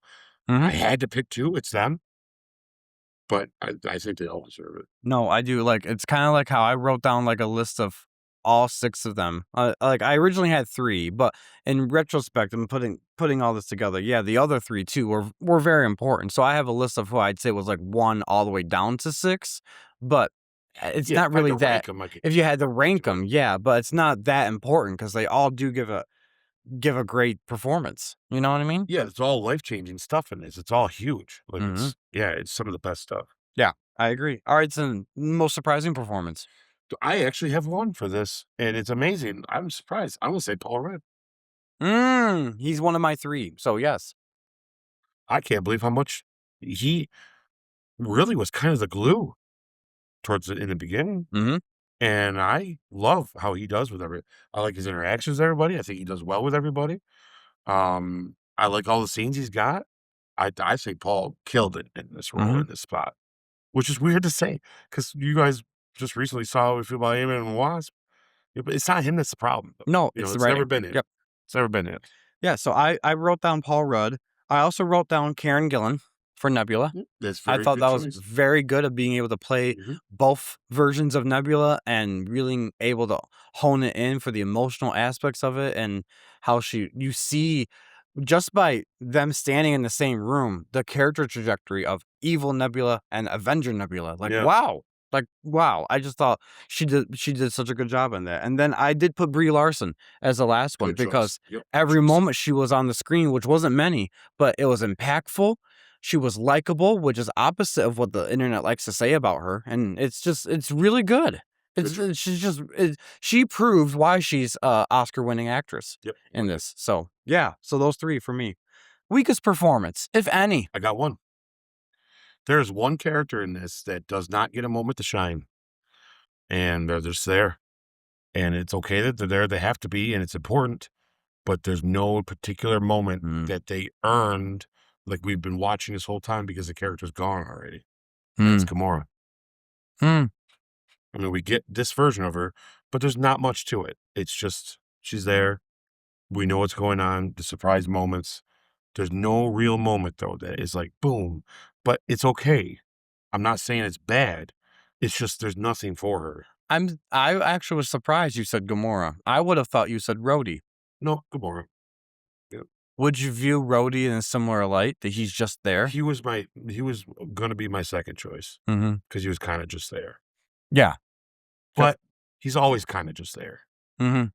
So, the only movie he really had more to do that made sense was Civil War. Civil War, and I Yep. would say Iron Man 3 was an attempt, but the movie around it Yeah. wasn't good. Yeah, that's true. His parts were great, Mhm. but the movie around it wasn't good. Mhm. But yeah, Civil War, him getting hurt, even then, it was still just consequence to everything else. So Yeah, yeah, but Rhodey's a close second, but Gamora, at least Rhodey's there in the middle of the time heist and all that. It has his moments and talking. Because I think where Rhodey is best, and that's they still give him that light, is that smart ass buddy that's Mhm. there in the middle of stuff. When Gamora's just Gamora here, there's no epic moment of her doing anything. There's no life changing thing. But it's also because they killed her already. That stuff happened already, and they're not going to repeat it. Mm, So I don't know. I didn't, it, nothing about it blew me away, and it didn't have to, and it doesn't ruin the movie, but I held myself to picking one, mhm. and that was the one. That's the only one that really, Okay. if you really sit back, everyone had a moment to shine. She really didn't shine at all. It's just part of it. I do see your point there, and she wasn't my pick. My pick was Rhodey because I just felt like he was just there, and But I just there think he wasn't. served his character, though, of who you expect out of him. He Mhm. got to have moments. Was she just, this is rehash. 'Cause I didn't She's rehash. for Rhodey, I didn't see any moments that stood out for me. He was just there. And it's fine he was just there, but there was not one where her purpose of being there, and I'm not trying to argue with you because I got you. agree. Yeah. But her purpose really was to serve that one, you're bringing Zoe Saldana back into the MCU, and Well, she would have been there anyway. yeah, and Chris Pratt's character there getting to see her Right. again, and her making the choice that early on to be a good guy as opposed to waiting. Right. So I see that stuff. So I feel like Rhodey got just what he would have normally done and just was heightened. Like, he had more lines, he had a lot more jokes, and he was goofing around, and that's kind of what Rhodey's always just been. I just wish they had given him a little bit more of a moment, like some of these other side characters that, like we just said, for our most surprising, they really hit the ball on some of these side characters that they are mainstay characters, kind of like how Rhodey is to a degree, but they definitely all had a moment to shine where that whole end battle, I didn't see Rhodey in any moment to shine. Yeah, I do remember seeing him fighting a little bit, but it wasn't anything that was. It wasn't impressive. Oh, That's yeah, it didn't stick out. I was waiting You had to watch. for something like he helped Yeah. reconfigure something, or You'll like my you answer show. for the least best scene, man, because Okay. you'll see I recognize that as well. Okay. I'm just looking at character-wise. Yeah. Gamora, I feel, was Didn't serve. rehashed. Okay. And Rhodey, at least we got new stuff out of Rhodey. It's just Hmm. clearly not a lot. I didn't feel like, because Rhodey doesn't have a lot. But you're gonna like the one I picked then for the other, because it's similar to what we just talked about. Okay. All right. Casting wins or misses? Like I mean, everyone's a win. Yeah, I mean, there's It's I can't think of a problem with any of these people. there's really no new characters in this movie, No, which is great. yeah, Actually, that's actually well, you don't need it. yeah, you don't need But it. yeah, but on top of it, I think it's perfectly casted. Yeah. Any missed opportunities or waste of potential? I'm gonna say none. Where at least in Infinity War, when we were talking about that, I was talking about the other member of the Black Order and things like that. But that really wasn't anything that was hinged on. This one, I can't think of anything. Yeah, no, I wouldn't change it. I say that's why I don't Yeah. want to try. Yeah. So I wouldn't change it. I So, agree. yeah. I agree. All right, direction and production. I'll let you take the reins on this guy because you usually have a lot more to say than I do. So once again, this is what happens when you hire directors that have a vision. Mhm. And this is the culmination of that. I mean, there's not a lot of like cinematography wins in this that make you go, wow, I've never seen anything like that. But I think the complication of doing the ensemble sets like this speaks to the cinematography in general. Like, they don't need to do trickery with cameras and really cool camera movements in order for this stuff that we're seeing to be awesome. Mhm. So I'm good with that. That's fine. And the action quality, come on. What are we talking about? This is some of the best stuff in the MCU. Mm. Although I will say, when Spider-Man Brand New Home was like, wow. You know what I mean? Like, what I do like about the MCU going forward, even in some of the movies that aren't that good, is the action seems to be standing straight. You know what I mean? Like, we'll still ignore Brave New World. But like, other than that movie, it seems like the action it stayed pretty steady. But this whole epic end scene is just nothing but, I mean, come on, guys, the choreography's great. And again, the music in this is just stellar. Mhm. It's stellar. So I would just say overall, there's not much to say other than high praise, top of the game, masterpiece work. They should be very proud of themselves. Yeah. Like, they should be very proud of themselves. Yeah, I agree. Yeah. I agree. This is like Emmy winning, or I'm sorry, Oscar winning. Like, Oh, why this never behind the got scenes. that's just it. Like, that's why I wish they'd do a whole thing, a whole award superhero Yeah. Mhm. movie awards, because all the movies I watched that year, this was the best movie of the year. Yeah, and it never got any recognition from the industry, which But see, they screw Lord of the Rings too. They screw this. They screw all the stuff that should, you know. Well, I it's know Lord of because- the Rings got a bunch of Oscars and everyone's going, yeah, but they got that. But you know, Lord of the Rings should got an Oscar for Fellowship of the Ring, not Return of the King. They only gave it to Return of the King because they felt bad they didn't give it to the other two. And the truth is they all should have been in the genre. A genre award show would be awesome. Mhm. All these kind of things, you know, including superhero stuff, that'd be a hell of a fun show to watch. Yeah. Yeah. Yeah, I agree. And it's mostly because a lot of the industry legacy people are like, this isn't real cinema when they say stuff like that. Be like, really?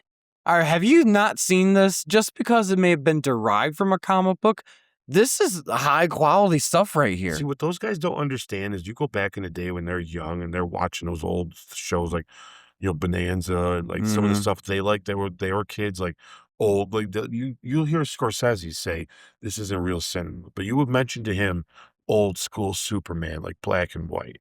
Oh man, that was iconic. It's like that's what this is to the kids. Yeah. Mhm. Like, dude, get over it. It's film. Those guys should know better to not to know that film changes. Mhm. No one said this to Steven when he did Jaws, because Jaws changed everything, just like this changed everything. I would guess this did. Nothing's ever been made like this. Mhm. Nothing. And nothing was ever made like Jaws. Mhm. It's like, so what do you mean it's not cinema? Like, Mhm. what are you talking about? The themes of this stuff. It's like, you're saying that about your fellow people that's worked with you. Look at the legacy actors we have in some of these. You tell me Mhm. these guys don't know the difference between cinema and not? Like, Yeah, let them just, what are you talking about? I agree. Shut up. You're just mad because you didn't make $1 billion. Yeah, Well, yes. make a better movie. Mhm. It's like, or just understand that your movie's not at this caliber. Mhm. Or just do a James Cameron and make them all blue. All right, so we're gonna move on to hot takes then. Can we skip that to the end or, Well, do you want to do that after? I don't have a hot take, do you?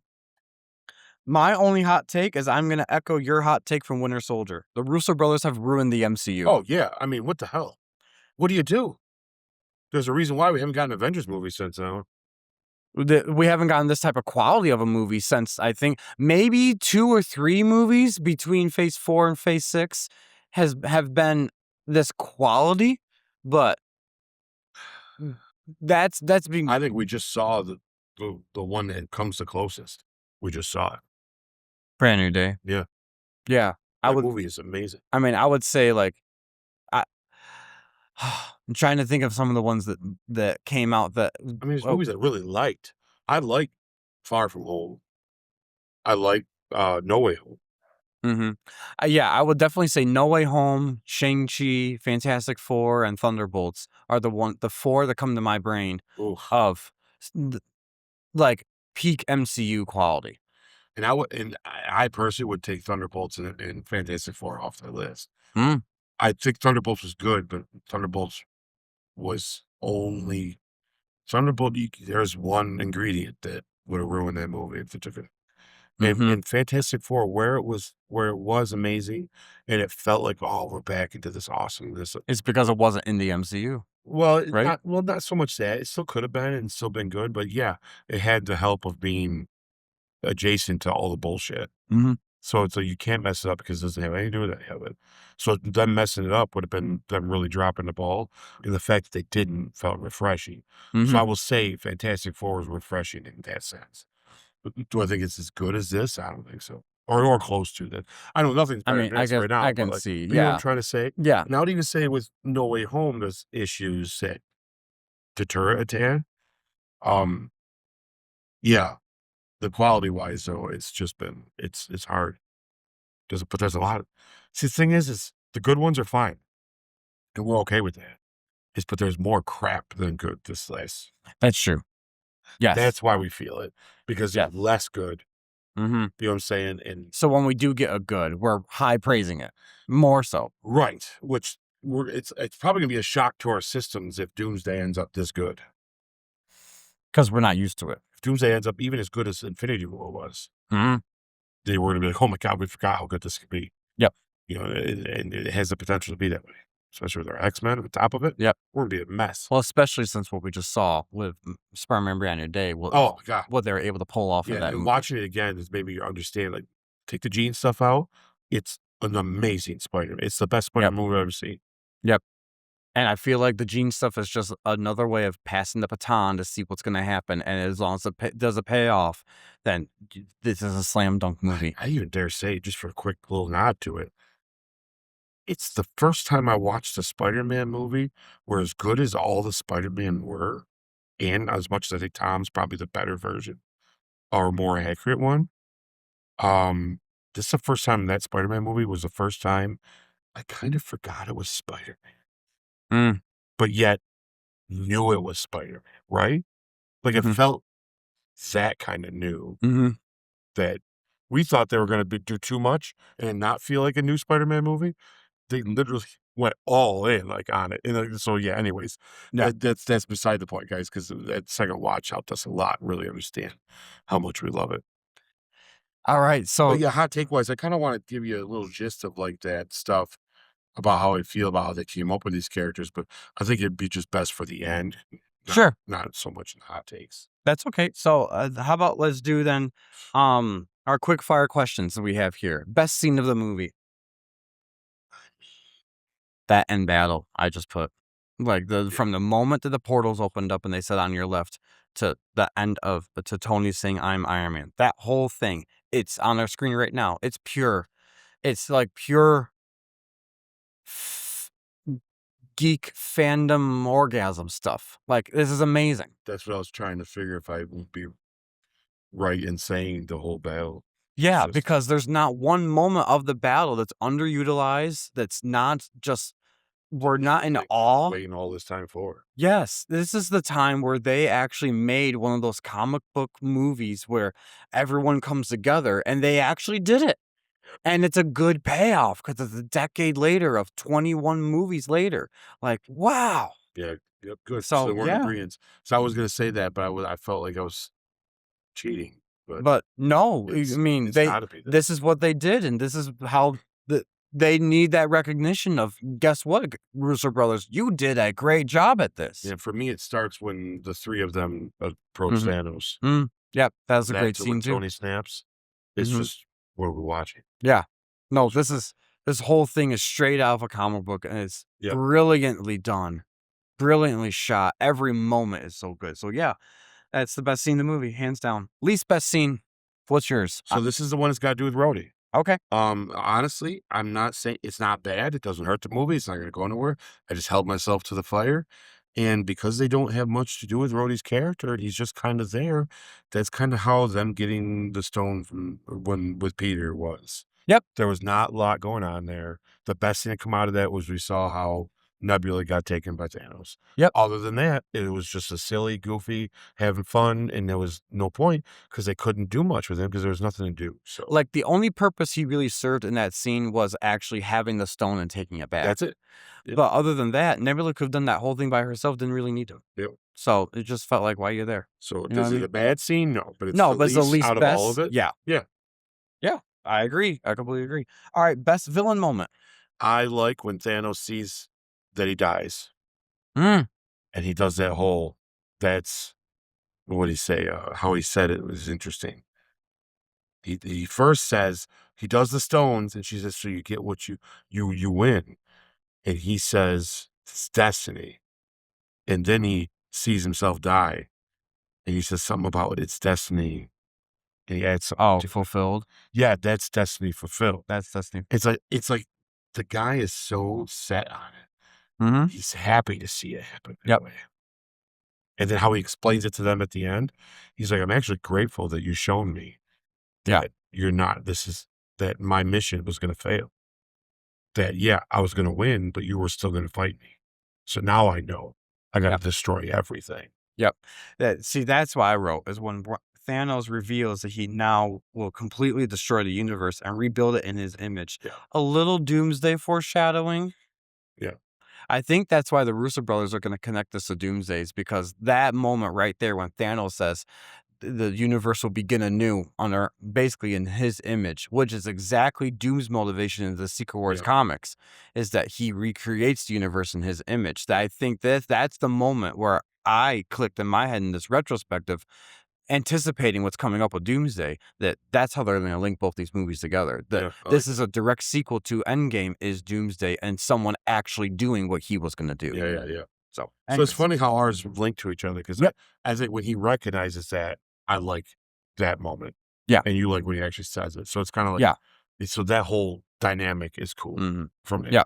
I agree. I like how that worked out. Nice. Most punchable face. Robert Redford. Ah. Okay. Yeah, but I'm going to take that. Just how he was so adamant about the case thing. Yeah. I just was like, what a jerk. Loki Someone can needs to have punch what's him. left of him when we're done with him. Yeah. Or Odin can have what's Yeah. left of Loki when we're done. He delivers the lines great, but somebody needs to sock him. Yeah. I put I believe his last name is Ken Wong. Okay. The guy when that was security guard for Yeah. He had that Paul weird Rudd and little all that stuff. face. Yeah. Oh, Like good. he's a great guy, great actor, but part of me is like, he's just sneakily walking behind him and he stops. I'm like, it's a comedic moment, but part of me is like, dude, you're creepy. Stop it. This guy just came back. Yeah. Like, anyways. There's not a lot of punchable faces in that. No. But I there's not. thought that both those guys need to go smack to the face. I get it. Yep. One prop you take home. So I've got two. Okay. I want to hear yours because I got one. I got the time band. Okay. GPS. Yep. Would be cool. That was cool. It's like a watch. But I Yeah. also think the case with the stones would be neat. That's cool. So That's good. I picked that little triangle paper thing that Tony and Nebula are playing back and forth. Yeah, I like that too. Thought that's kind of cool. That's good. I like that. Yeah. It was the quickest I think in the movie, and I'm starting to watch. I'm like, oh, there's my prop. That's why I take home. When he pulled out that time band, I'm like, ooh, that's a prop right there. Yeah. But then I also wouldn't mind a jacket of their suits. That's I know people have made them. And yeah, you could get that. You could buy it, which I might. We might get that, guys. All right. So most underrated moment. Yeah, I'm convinced of. I mean, I think there's some other moments possibly that we could probably come up with. I'm sure you have a different one, but I do that focusing on Cap's eye when he goes into space. It's just if you really sit and think about it, like this, it's he in the midst of all this grief and them losing and going out to do this impossible thing. He's just amazed at what he's seen after all the stuff he's seen. It really speaks true to this theory, or not theory, but this like essay, not essay or whatever. I don't know how you want to describe what it is. I can tell you guys in a minute, but like just like a retrospective of the entire saga I'm about to tell you. Your actually epiphany makes sense with that, right? Of why he represents that. So I like your answer. that's I what think I'm it's gonna really good. give. Yeah. The only one I put down was Thor wanting to do the snap. That's a good point. I think that's my underrated moment because of Thor failing or feeling like a failure up until that point. Yeah. He can feel like he was the one who could have done. Yeah, he wants to feel. Yeah, and I do believe Prime Thor probably could have handled the snap and lived through it. But this Thor, he couldn't have. Yeah. I think that was the reason why they made Smart Hulk be Smart Hulk, because he can absorb the gamma radiation and actually later on heal from it, we find out. Yeah. And then and Thor wasn't at his prime where he easily could have done it himself. Yeah, couldn't agree. So yeah. All right. So most overrated moment. I put the Captain America saying Hail Hydra for me. I love it. It's good. It's just, it's the only moment that I'm like,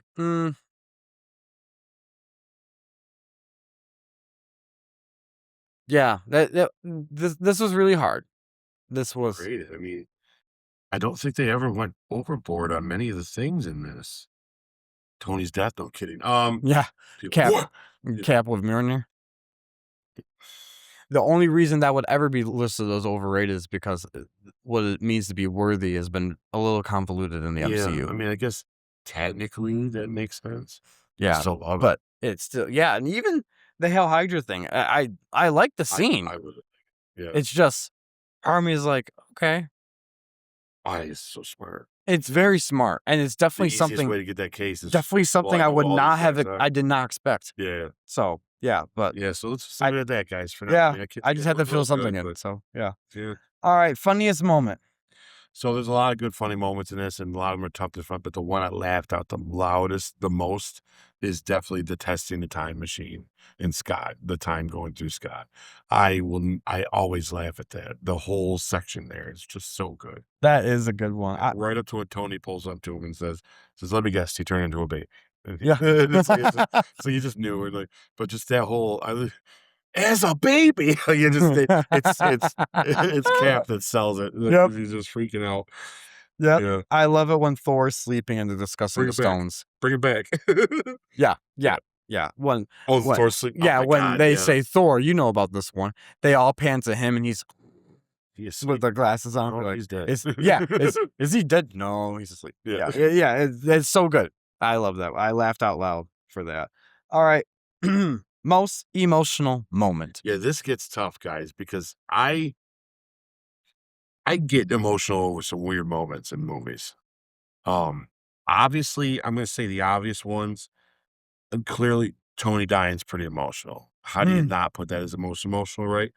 Um, I even would say that the scene with the Black Widow dying is pretty emotional. I would even say Cap's meeting, not the AA style meeting that he has there in the beginning, talk about grief. That's pretty emotional. I think it's more deep. And actually, that would be my second choice for the most underrated moment, to be honest, because I don't think people are talking about the same thing we are when we say that's like the first time you hear him say something he doesn't believe. No one really talks about that. So I mean, Cap gets a lot of underrated moments in this movie, actually. Yeah. And of course, Tony's helmet in the beginning when he's talking to it, what he says to it, the back when he gave Pepper the company, he says, it's always been here. He says the same thing to her there. It's like, but I have to tell you, the one moment that, believe it or not, the one moment where I actually choked up a tad, and not saying I didn't choke up a little bit in the other stuff, guys. I'm not completely heartless. But I really choked up a tad is when Ant-Man sees his daughter and he's dealing with remembering her as a little girl to now she's like a teenager. Like the way Paul plays that, it's just, could you imagine losing all that time with your kid? Like, it's like, I just realized, oh my God, that is heartbreaking in a way. Cause it's so bittersweet. Cause he's like, you grew up, you know what I mean? Like, but it's like she just went a whole bunch of years without a dad. And for him, it was just 5 hours ago. Yeah. But he wasn't there for it, and I think that he's shown that in that moment real well. And it actually really worked for me in that sense of like emotional. I'm gonna give it to that because when I watched it last night, after how many times I've seen this movie, that was the time I was like, "Ooh, that was a cut hit right there." So I'm gonna go with it. It's a weird one. It's out of left field, but that's what I'm gonna give for the most emotional movie. Well, just like you, I had a couple. So I wrote down Natasha sacrifice. Definitely they wanted to pull at your heartstrings. Very Oh yeah, emotional. did very well at too. Peter reacting to Tony's death. I think that like the reversal of what was happening in Infinity War, I think that was very emotional. Pepper saying those words, we're going to be okay and you can rest now. That is emotional. And then what's on our screen right now, when he tells Morgan, I love you 3000. That's like, wow. There's so much. That is so much. Gosh, you throw in there happy telling her your dad like cheeseburgers. Like, tell cheeseburgers you want. Like, Where do you stop? It's like, how do you know what I mean? Like, there's no, yeah. Yeah. We So can even claim that the whole, I hope she sees, and they both do. I Yep. mean, that still is just as equally, impactful. the whole dock scene when they're sitting there after Nat died. Oh gosh. That whole scene. And even like a happy, satisfying emotion of of Steve and Peggy dancing. Oh, yeah. Like, wow, good for you, I mean, take your pick, guys. I mean, I guess it's whatever's going to talk to you the most. I'm a dad, and I'd hate to think of losing that time with your kids that you didn't mean to lose. So that probably hit me the most for that reason, and I don't know. I don't think there's any wrong answers there. Yeah, that's a tough one. Not to get too personal, but I think that's why Pepper's scene in particular, I would say, is probably a little bit more emotional, because I've been in the room when someone has said to one of my loved ones, oh yeah, you can go now, we'll be okay. And you could just, and you see like this peacefulness of someone who's passing away being like, it's okay to pass away because they're still trying to hold on because you're still there and they still worry and care for you. So to me, that was a little more touching to me when that has happened. most everybody can relate. Yeah. Yeah. Yeah. But I love that they put that in this movie, and I love that Pepper said that to him because it's just, yeah. He does everything with her permission. He does. He does. Yeah. Yes. Yes. All right, guys. So do we want to do final scores before you get into what you're going to talk about? That's fine. Okay. Yeah. All right. Final scores. Out of 2, what's the story for you? 2. It's a 2. Wish we could go 3 on some of these. Characters. Yeah, 2. The 2. Action and visuals. 2. 2. Emotion and stakes. 2. 2. Rewatchability and MCU impact. This is where it changes. Uh-oh. Because it's a 2. It is a 2.5. It is huge. It's up there. Yeah. It's easy to watch it. It does not feel like 3 hours. Yeah, right? It's just like, wow. There are some times where I thought, okay, this is going on, but I was glued to the TV. So I was like, yeah, I agree. When it's something is that good, doesn't matter how long the movie is. I remember walking out of Infinity War and I said, and they got to top that movie? And they did. And yeah, they did. How the heck? Yeah. All right. Final scores. Yeah, I mean, it's easy. This is probably ultimately the best MCU movie made. So it's 10. It's a 10 for me as well. Yeah. The official Goodell Multiverse score is 10 out of 10 for Avengers Endgame. All right. So I think there's just two things then that we're gonna do real quick before we start wrapping things up. First off, I gave to Ike uh how do I say this properly? Like, what is your wish list for Endgame Encore now that we know that's actually coming and we know there's more scenes they're either filming or they're repurposing to put in the movie?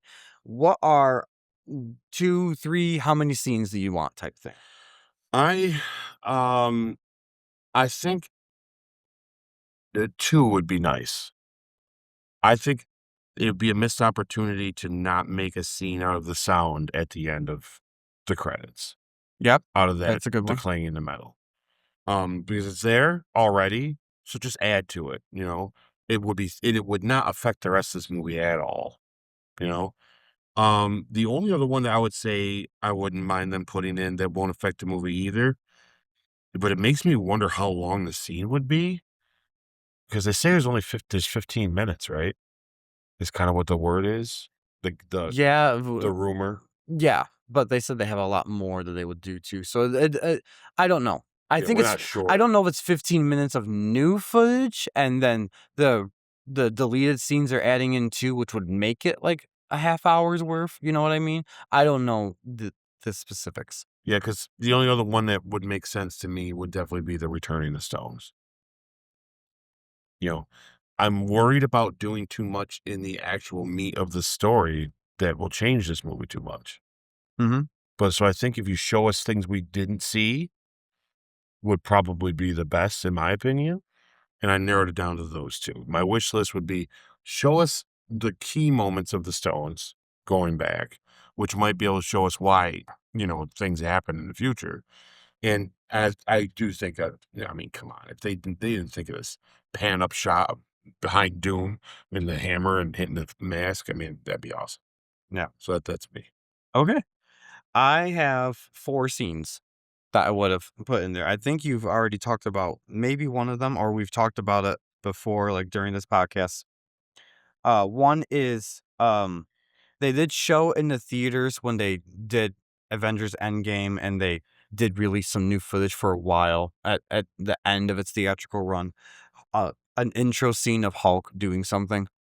Oh, I yeah. kind of would like to actually see that because I never got the chance to actually see it, and it never was on any of the home media releases of this movie. Saves people from a big fire. Yeah, something like that. It wasn't even fully done CGI from my understanding, but it was there. I think that now they've had plenty of time to fully do that CGI. I'd like to actually see that scene. And It'd be cool. that. It wouldn't change it. Exactly, Still yeah. be seen. Yeah. The second one is Steve returning the Stones, which I think that is definitely something we're going to be seeing. Yeah, I think that we are too. The third one is something that I had thought about a while ago. I don't think they're ever going to actually do this, but it would be cool if during the end battle, an addition is made where in the sky, Nick Fury's in a helicarrier shooting down or shooting things in the air type thing. Okay, just add him in. Just add Nick Fury in there with Maria Hill on there. Maybe add in some other characters like a bunch of Skrulls because we know where this kind of takes place now. And maybe for kicks and giggles, throw in Jane Foster and Betty Ross is in there too. Why not? Just all the people that weren't able to be in this movie, give them a moment to be in that movie. Interesting. And it doesn't take away from the end battle, but they're there in the sky. You know what I mean? Yep, I got you. Yeah. And then the last one that I would put in there. I love the deleted scene of Tony after he snaps seeing older Morgan. Yeah. They cut that out because during the testing phase for audiences, they didn't resonate with that emotionally because they didn't know of it as much. Probably didn't get it. Yep.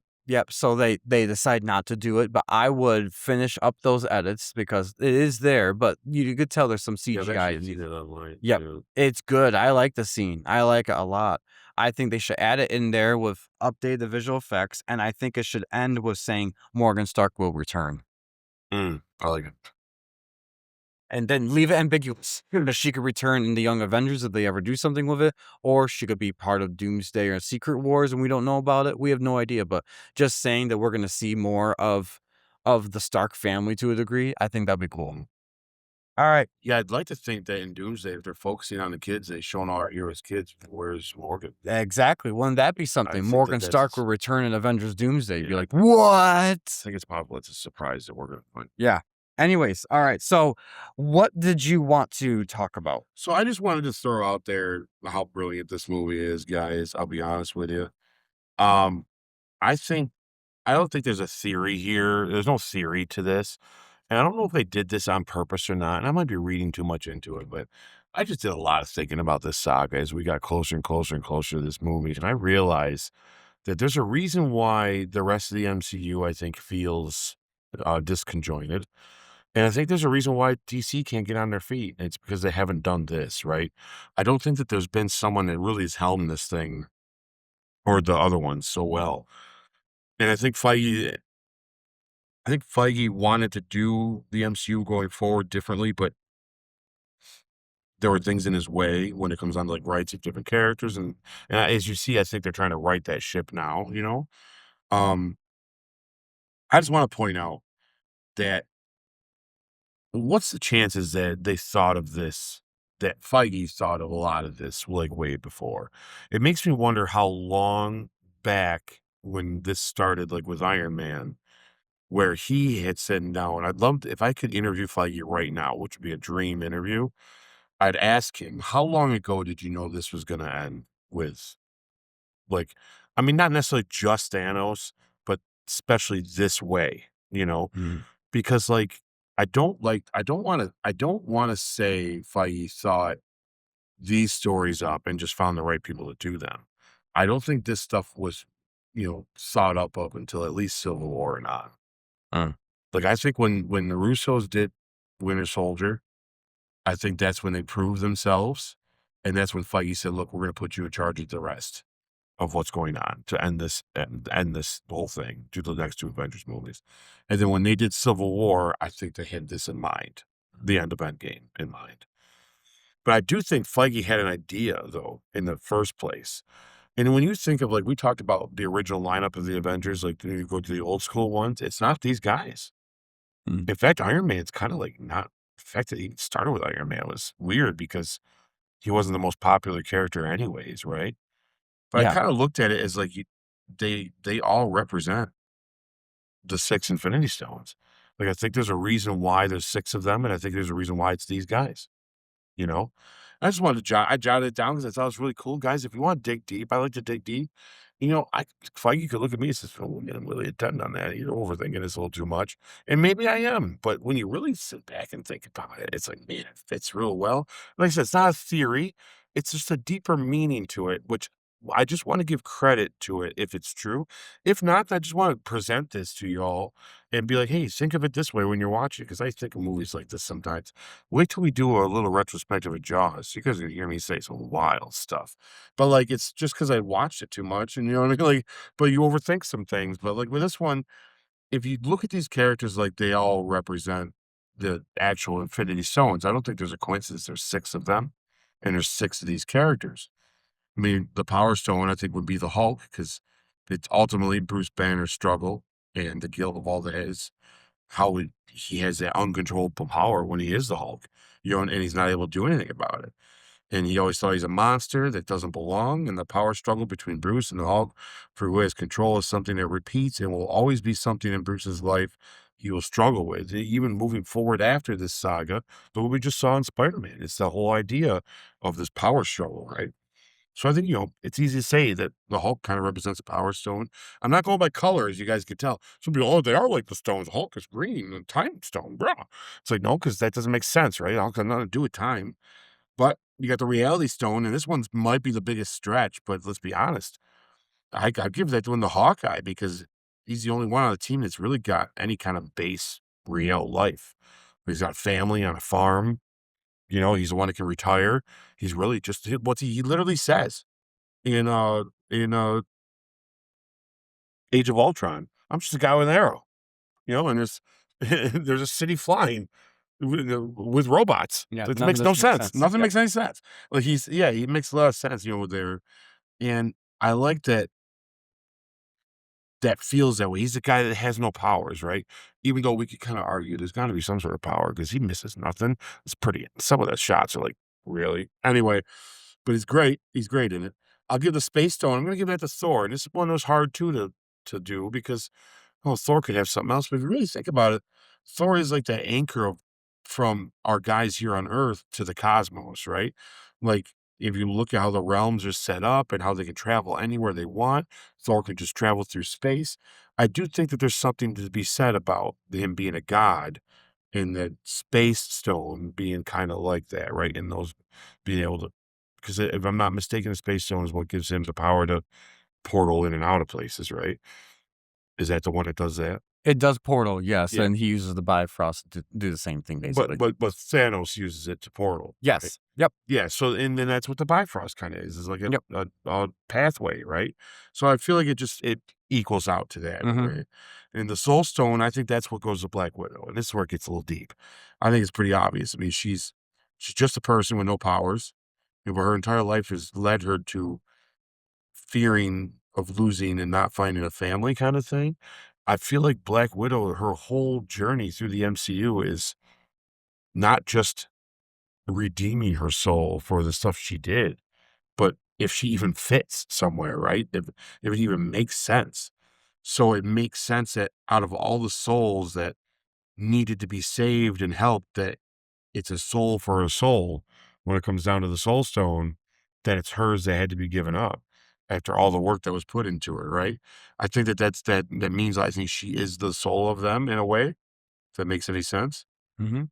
Then the time stone, I think, is Cap, obviously. Mhm. He's literally the man out of time. You're the one whose morals and ethics come from another time. And he's the one that actually goes back in time to return the stones, but stays to have a new life. And in time doing so, most likely causes another new timeline, which we'll see what happens in Doomsday, right? And for Cap, it's always been in his face that he doesn't get to live a life like the rest have had. And his time has came and gone when he went into the ice. And I think that that's a big deal, and that's once again with the most underrated moment, just all the things he's seen, and that he's still astonished at what he's looking at. Cap's got a lot to do with time in this, about what that means to go through it and make those choices and live them. And yet the Mind Stone is obviously gonna be Iron Man. I mean, come on, guys, it's like he's all brains, right? His wit and humor comes from his a vast intelligent brain that's supported by mental trauma of viewing his father's relationship with him in a different way until he actually hears his father say things that he didn't know was real. Now he changes it. But, you know, all his shortcomings and greatest weaknesses and decisions all come from a place that's psychological. He can't rest, but it's his brain that doesn't allow him to rest. If he had any superpower at any kind, it's not the suit, it's not what he could do with it, it's his brain, right? I mean, he literally invented a new element to time travel. And let's be honest, guys, if you're one of those people, John Campia, out there that doesn't like that Spider-Man came up with the device in like 10 minutes, Tony unlocked time travel in like 5. So like you can't like this movie then because it does, he does a lot of things like that. I put Peter up there, not as smart as Tony, but up there because that's the whole point of Peter Parker. He's a scientist, right? And everybody quote, we never see enough of the scientist Peter Parker. Well, you just got it and you complained about it. So anyways, so I think it's no mistake that his brain is what doesn't allow him to rest, and his brain didn't stop till Pepper said, "You're fine, and now you can rest." I think there's a lot to do with that. I'm not claiming there's anything tangible about all this, guys. I'm not saying there was any theory to this, other than it's just unique that the vision of this being done with if you have a foundation when you're writing a story and you're thinking, you know what, I'm going to write like a really many chapters to this story. I'm going to create some characters and they're going to have big arcs and what they have going on. And then the elements in that matching with those characters only tells better stories. And I think that's why the Russos had good stuff to work with. So I don't think Feige thought that deep back when he did this. But I do think he picked those characters for a reason. And I think the Russos sat back and said, look, we can use the context of what they're doing with these stones to tell the story of these people, which means I don't think it's a coincidence that Black Widow's the one that gave up her soul. I don't think it's a coincidence that we had a cold opening of Hawkeye losing his family because he's the one that's most grounded.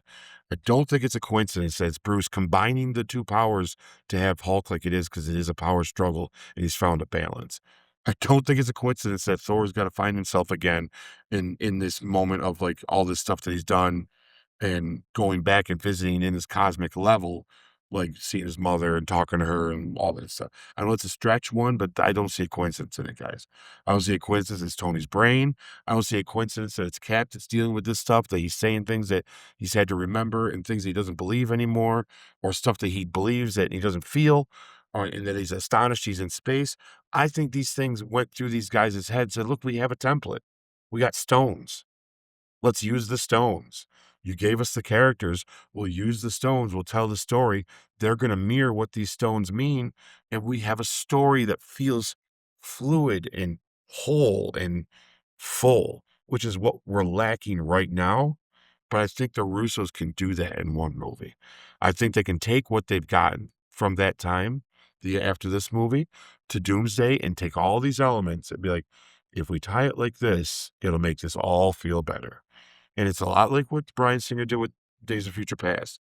And to support this even further, not only did they use the stones to like make good stories out of these guys, at least in these last few movies, especially this one, but they even did it for Thanos.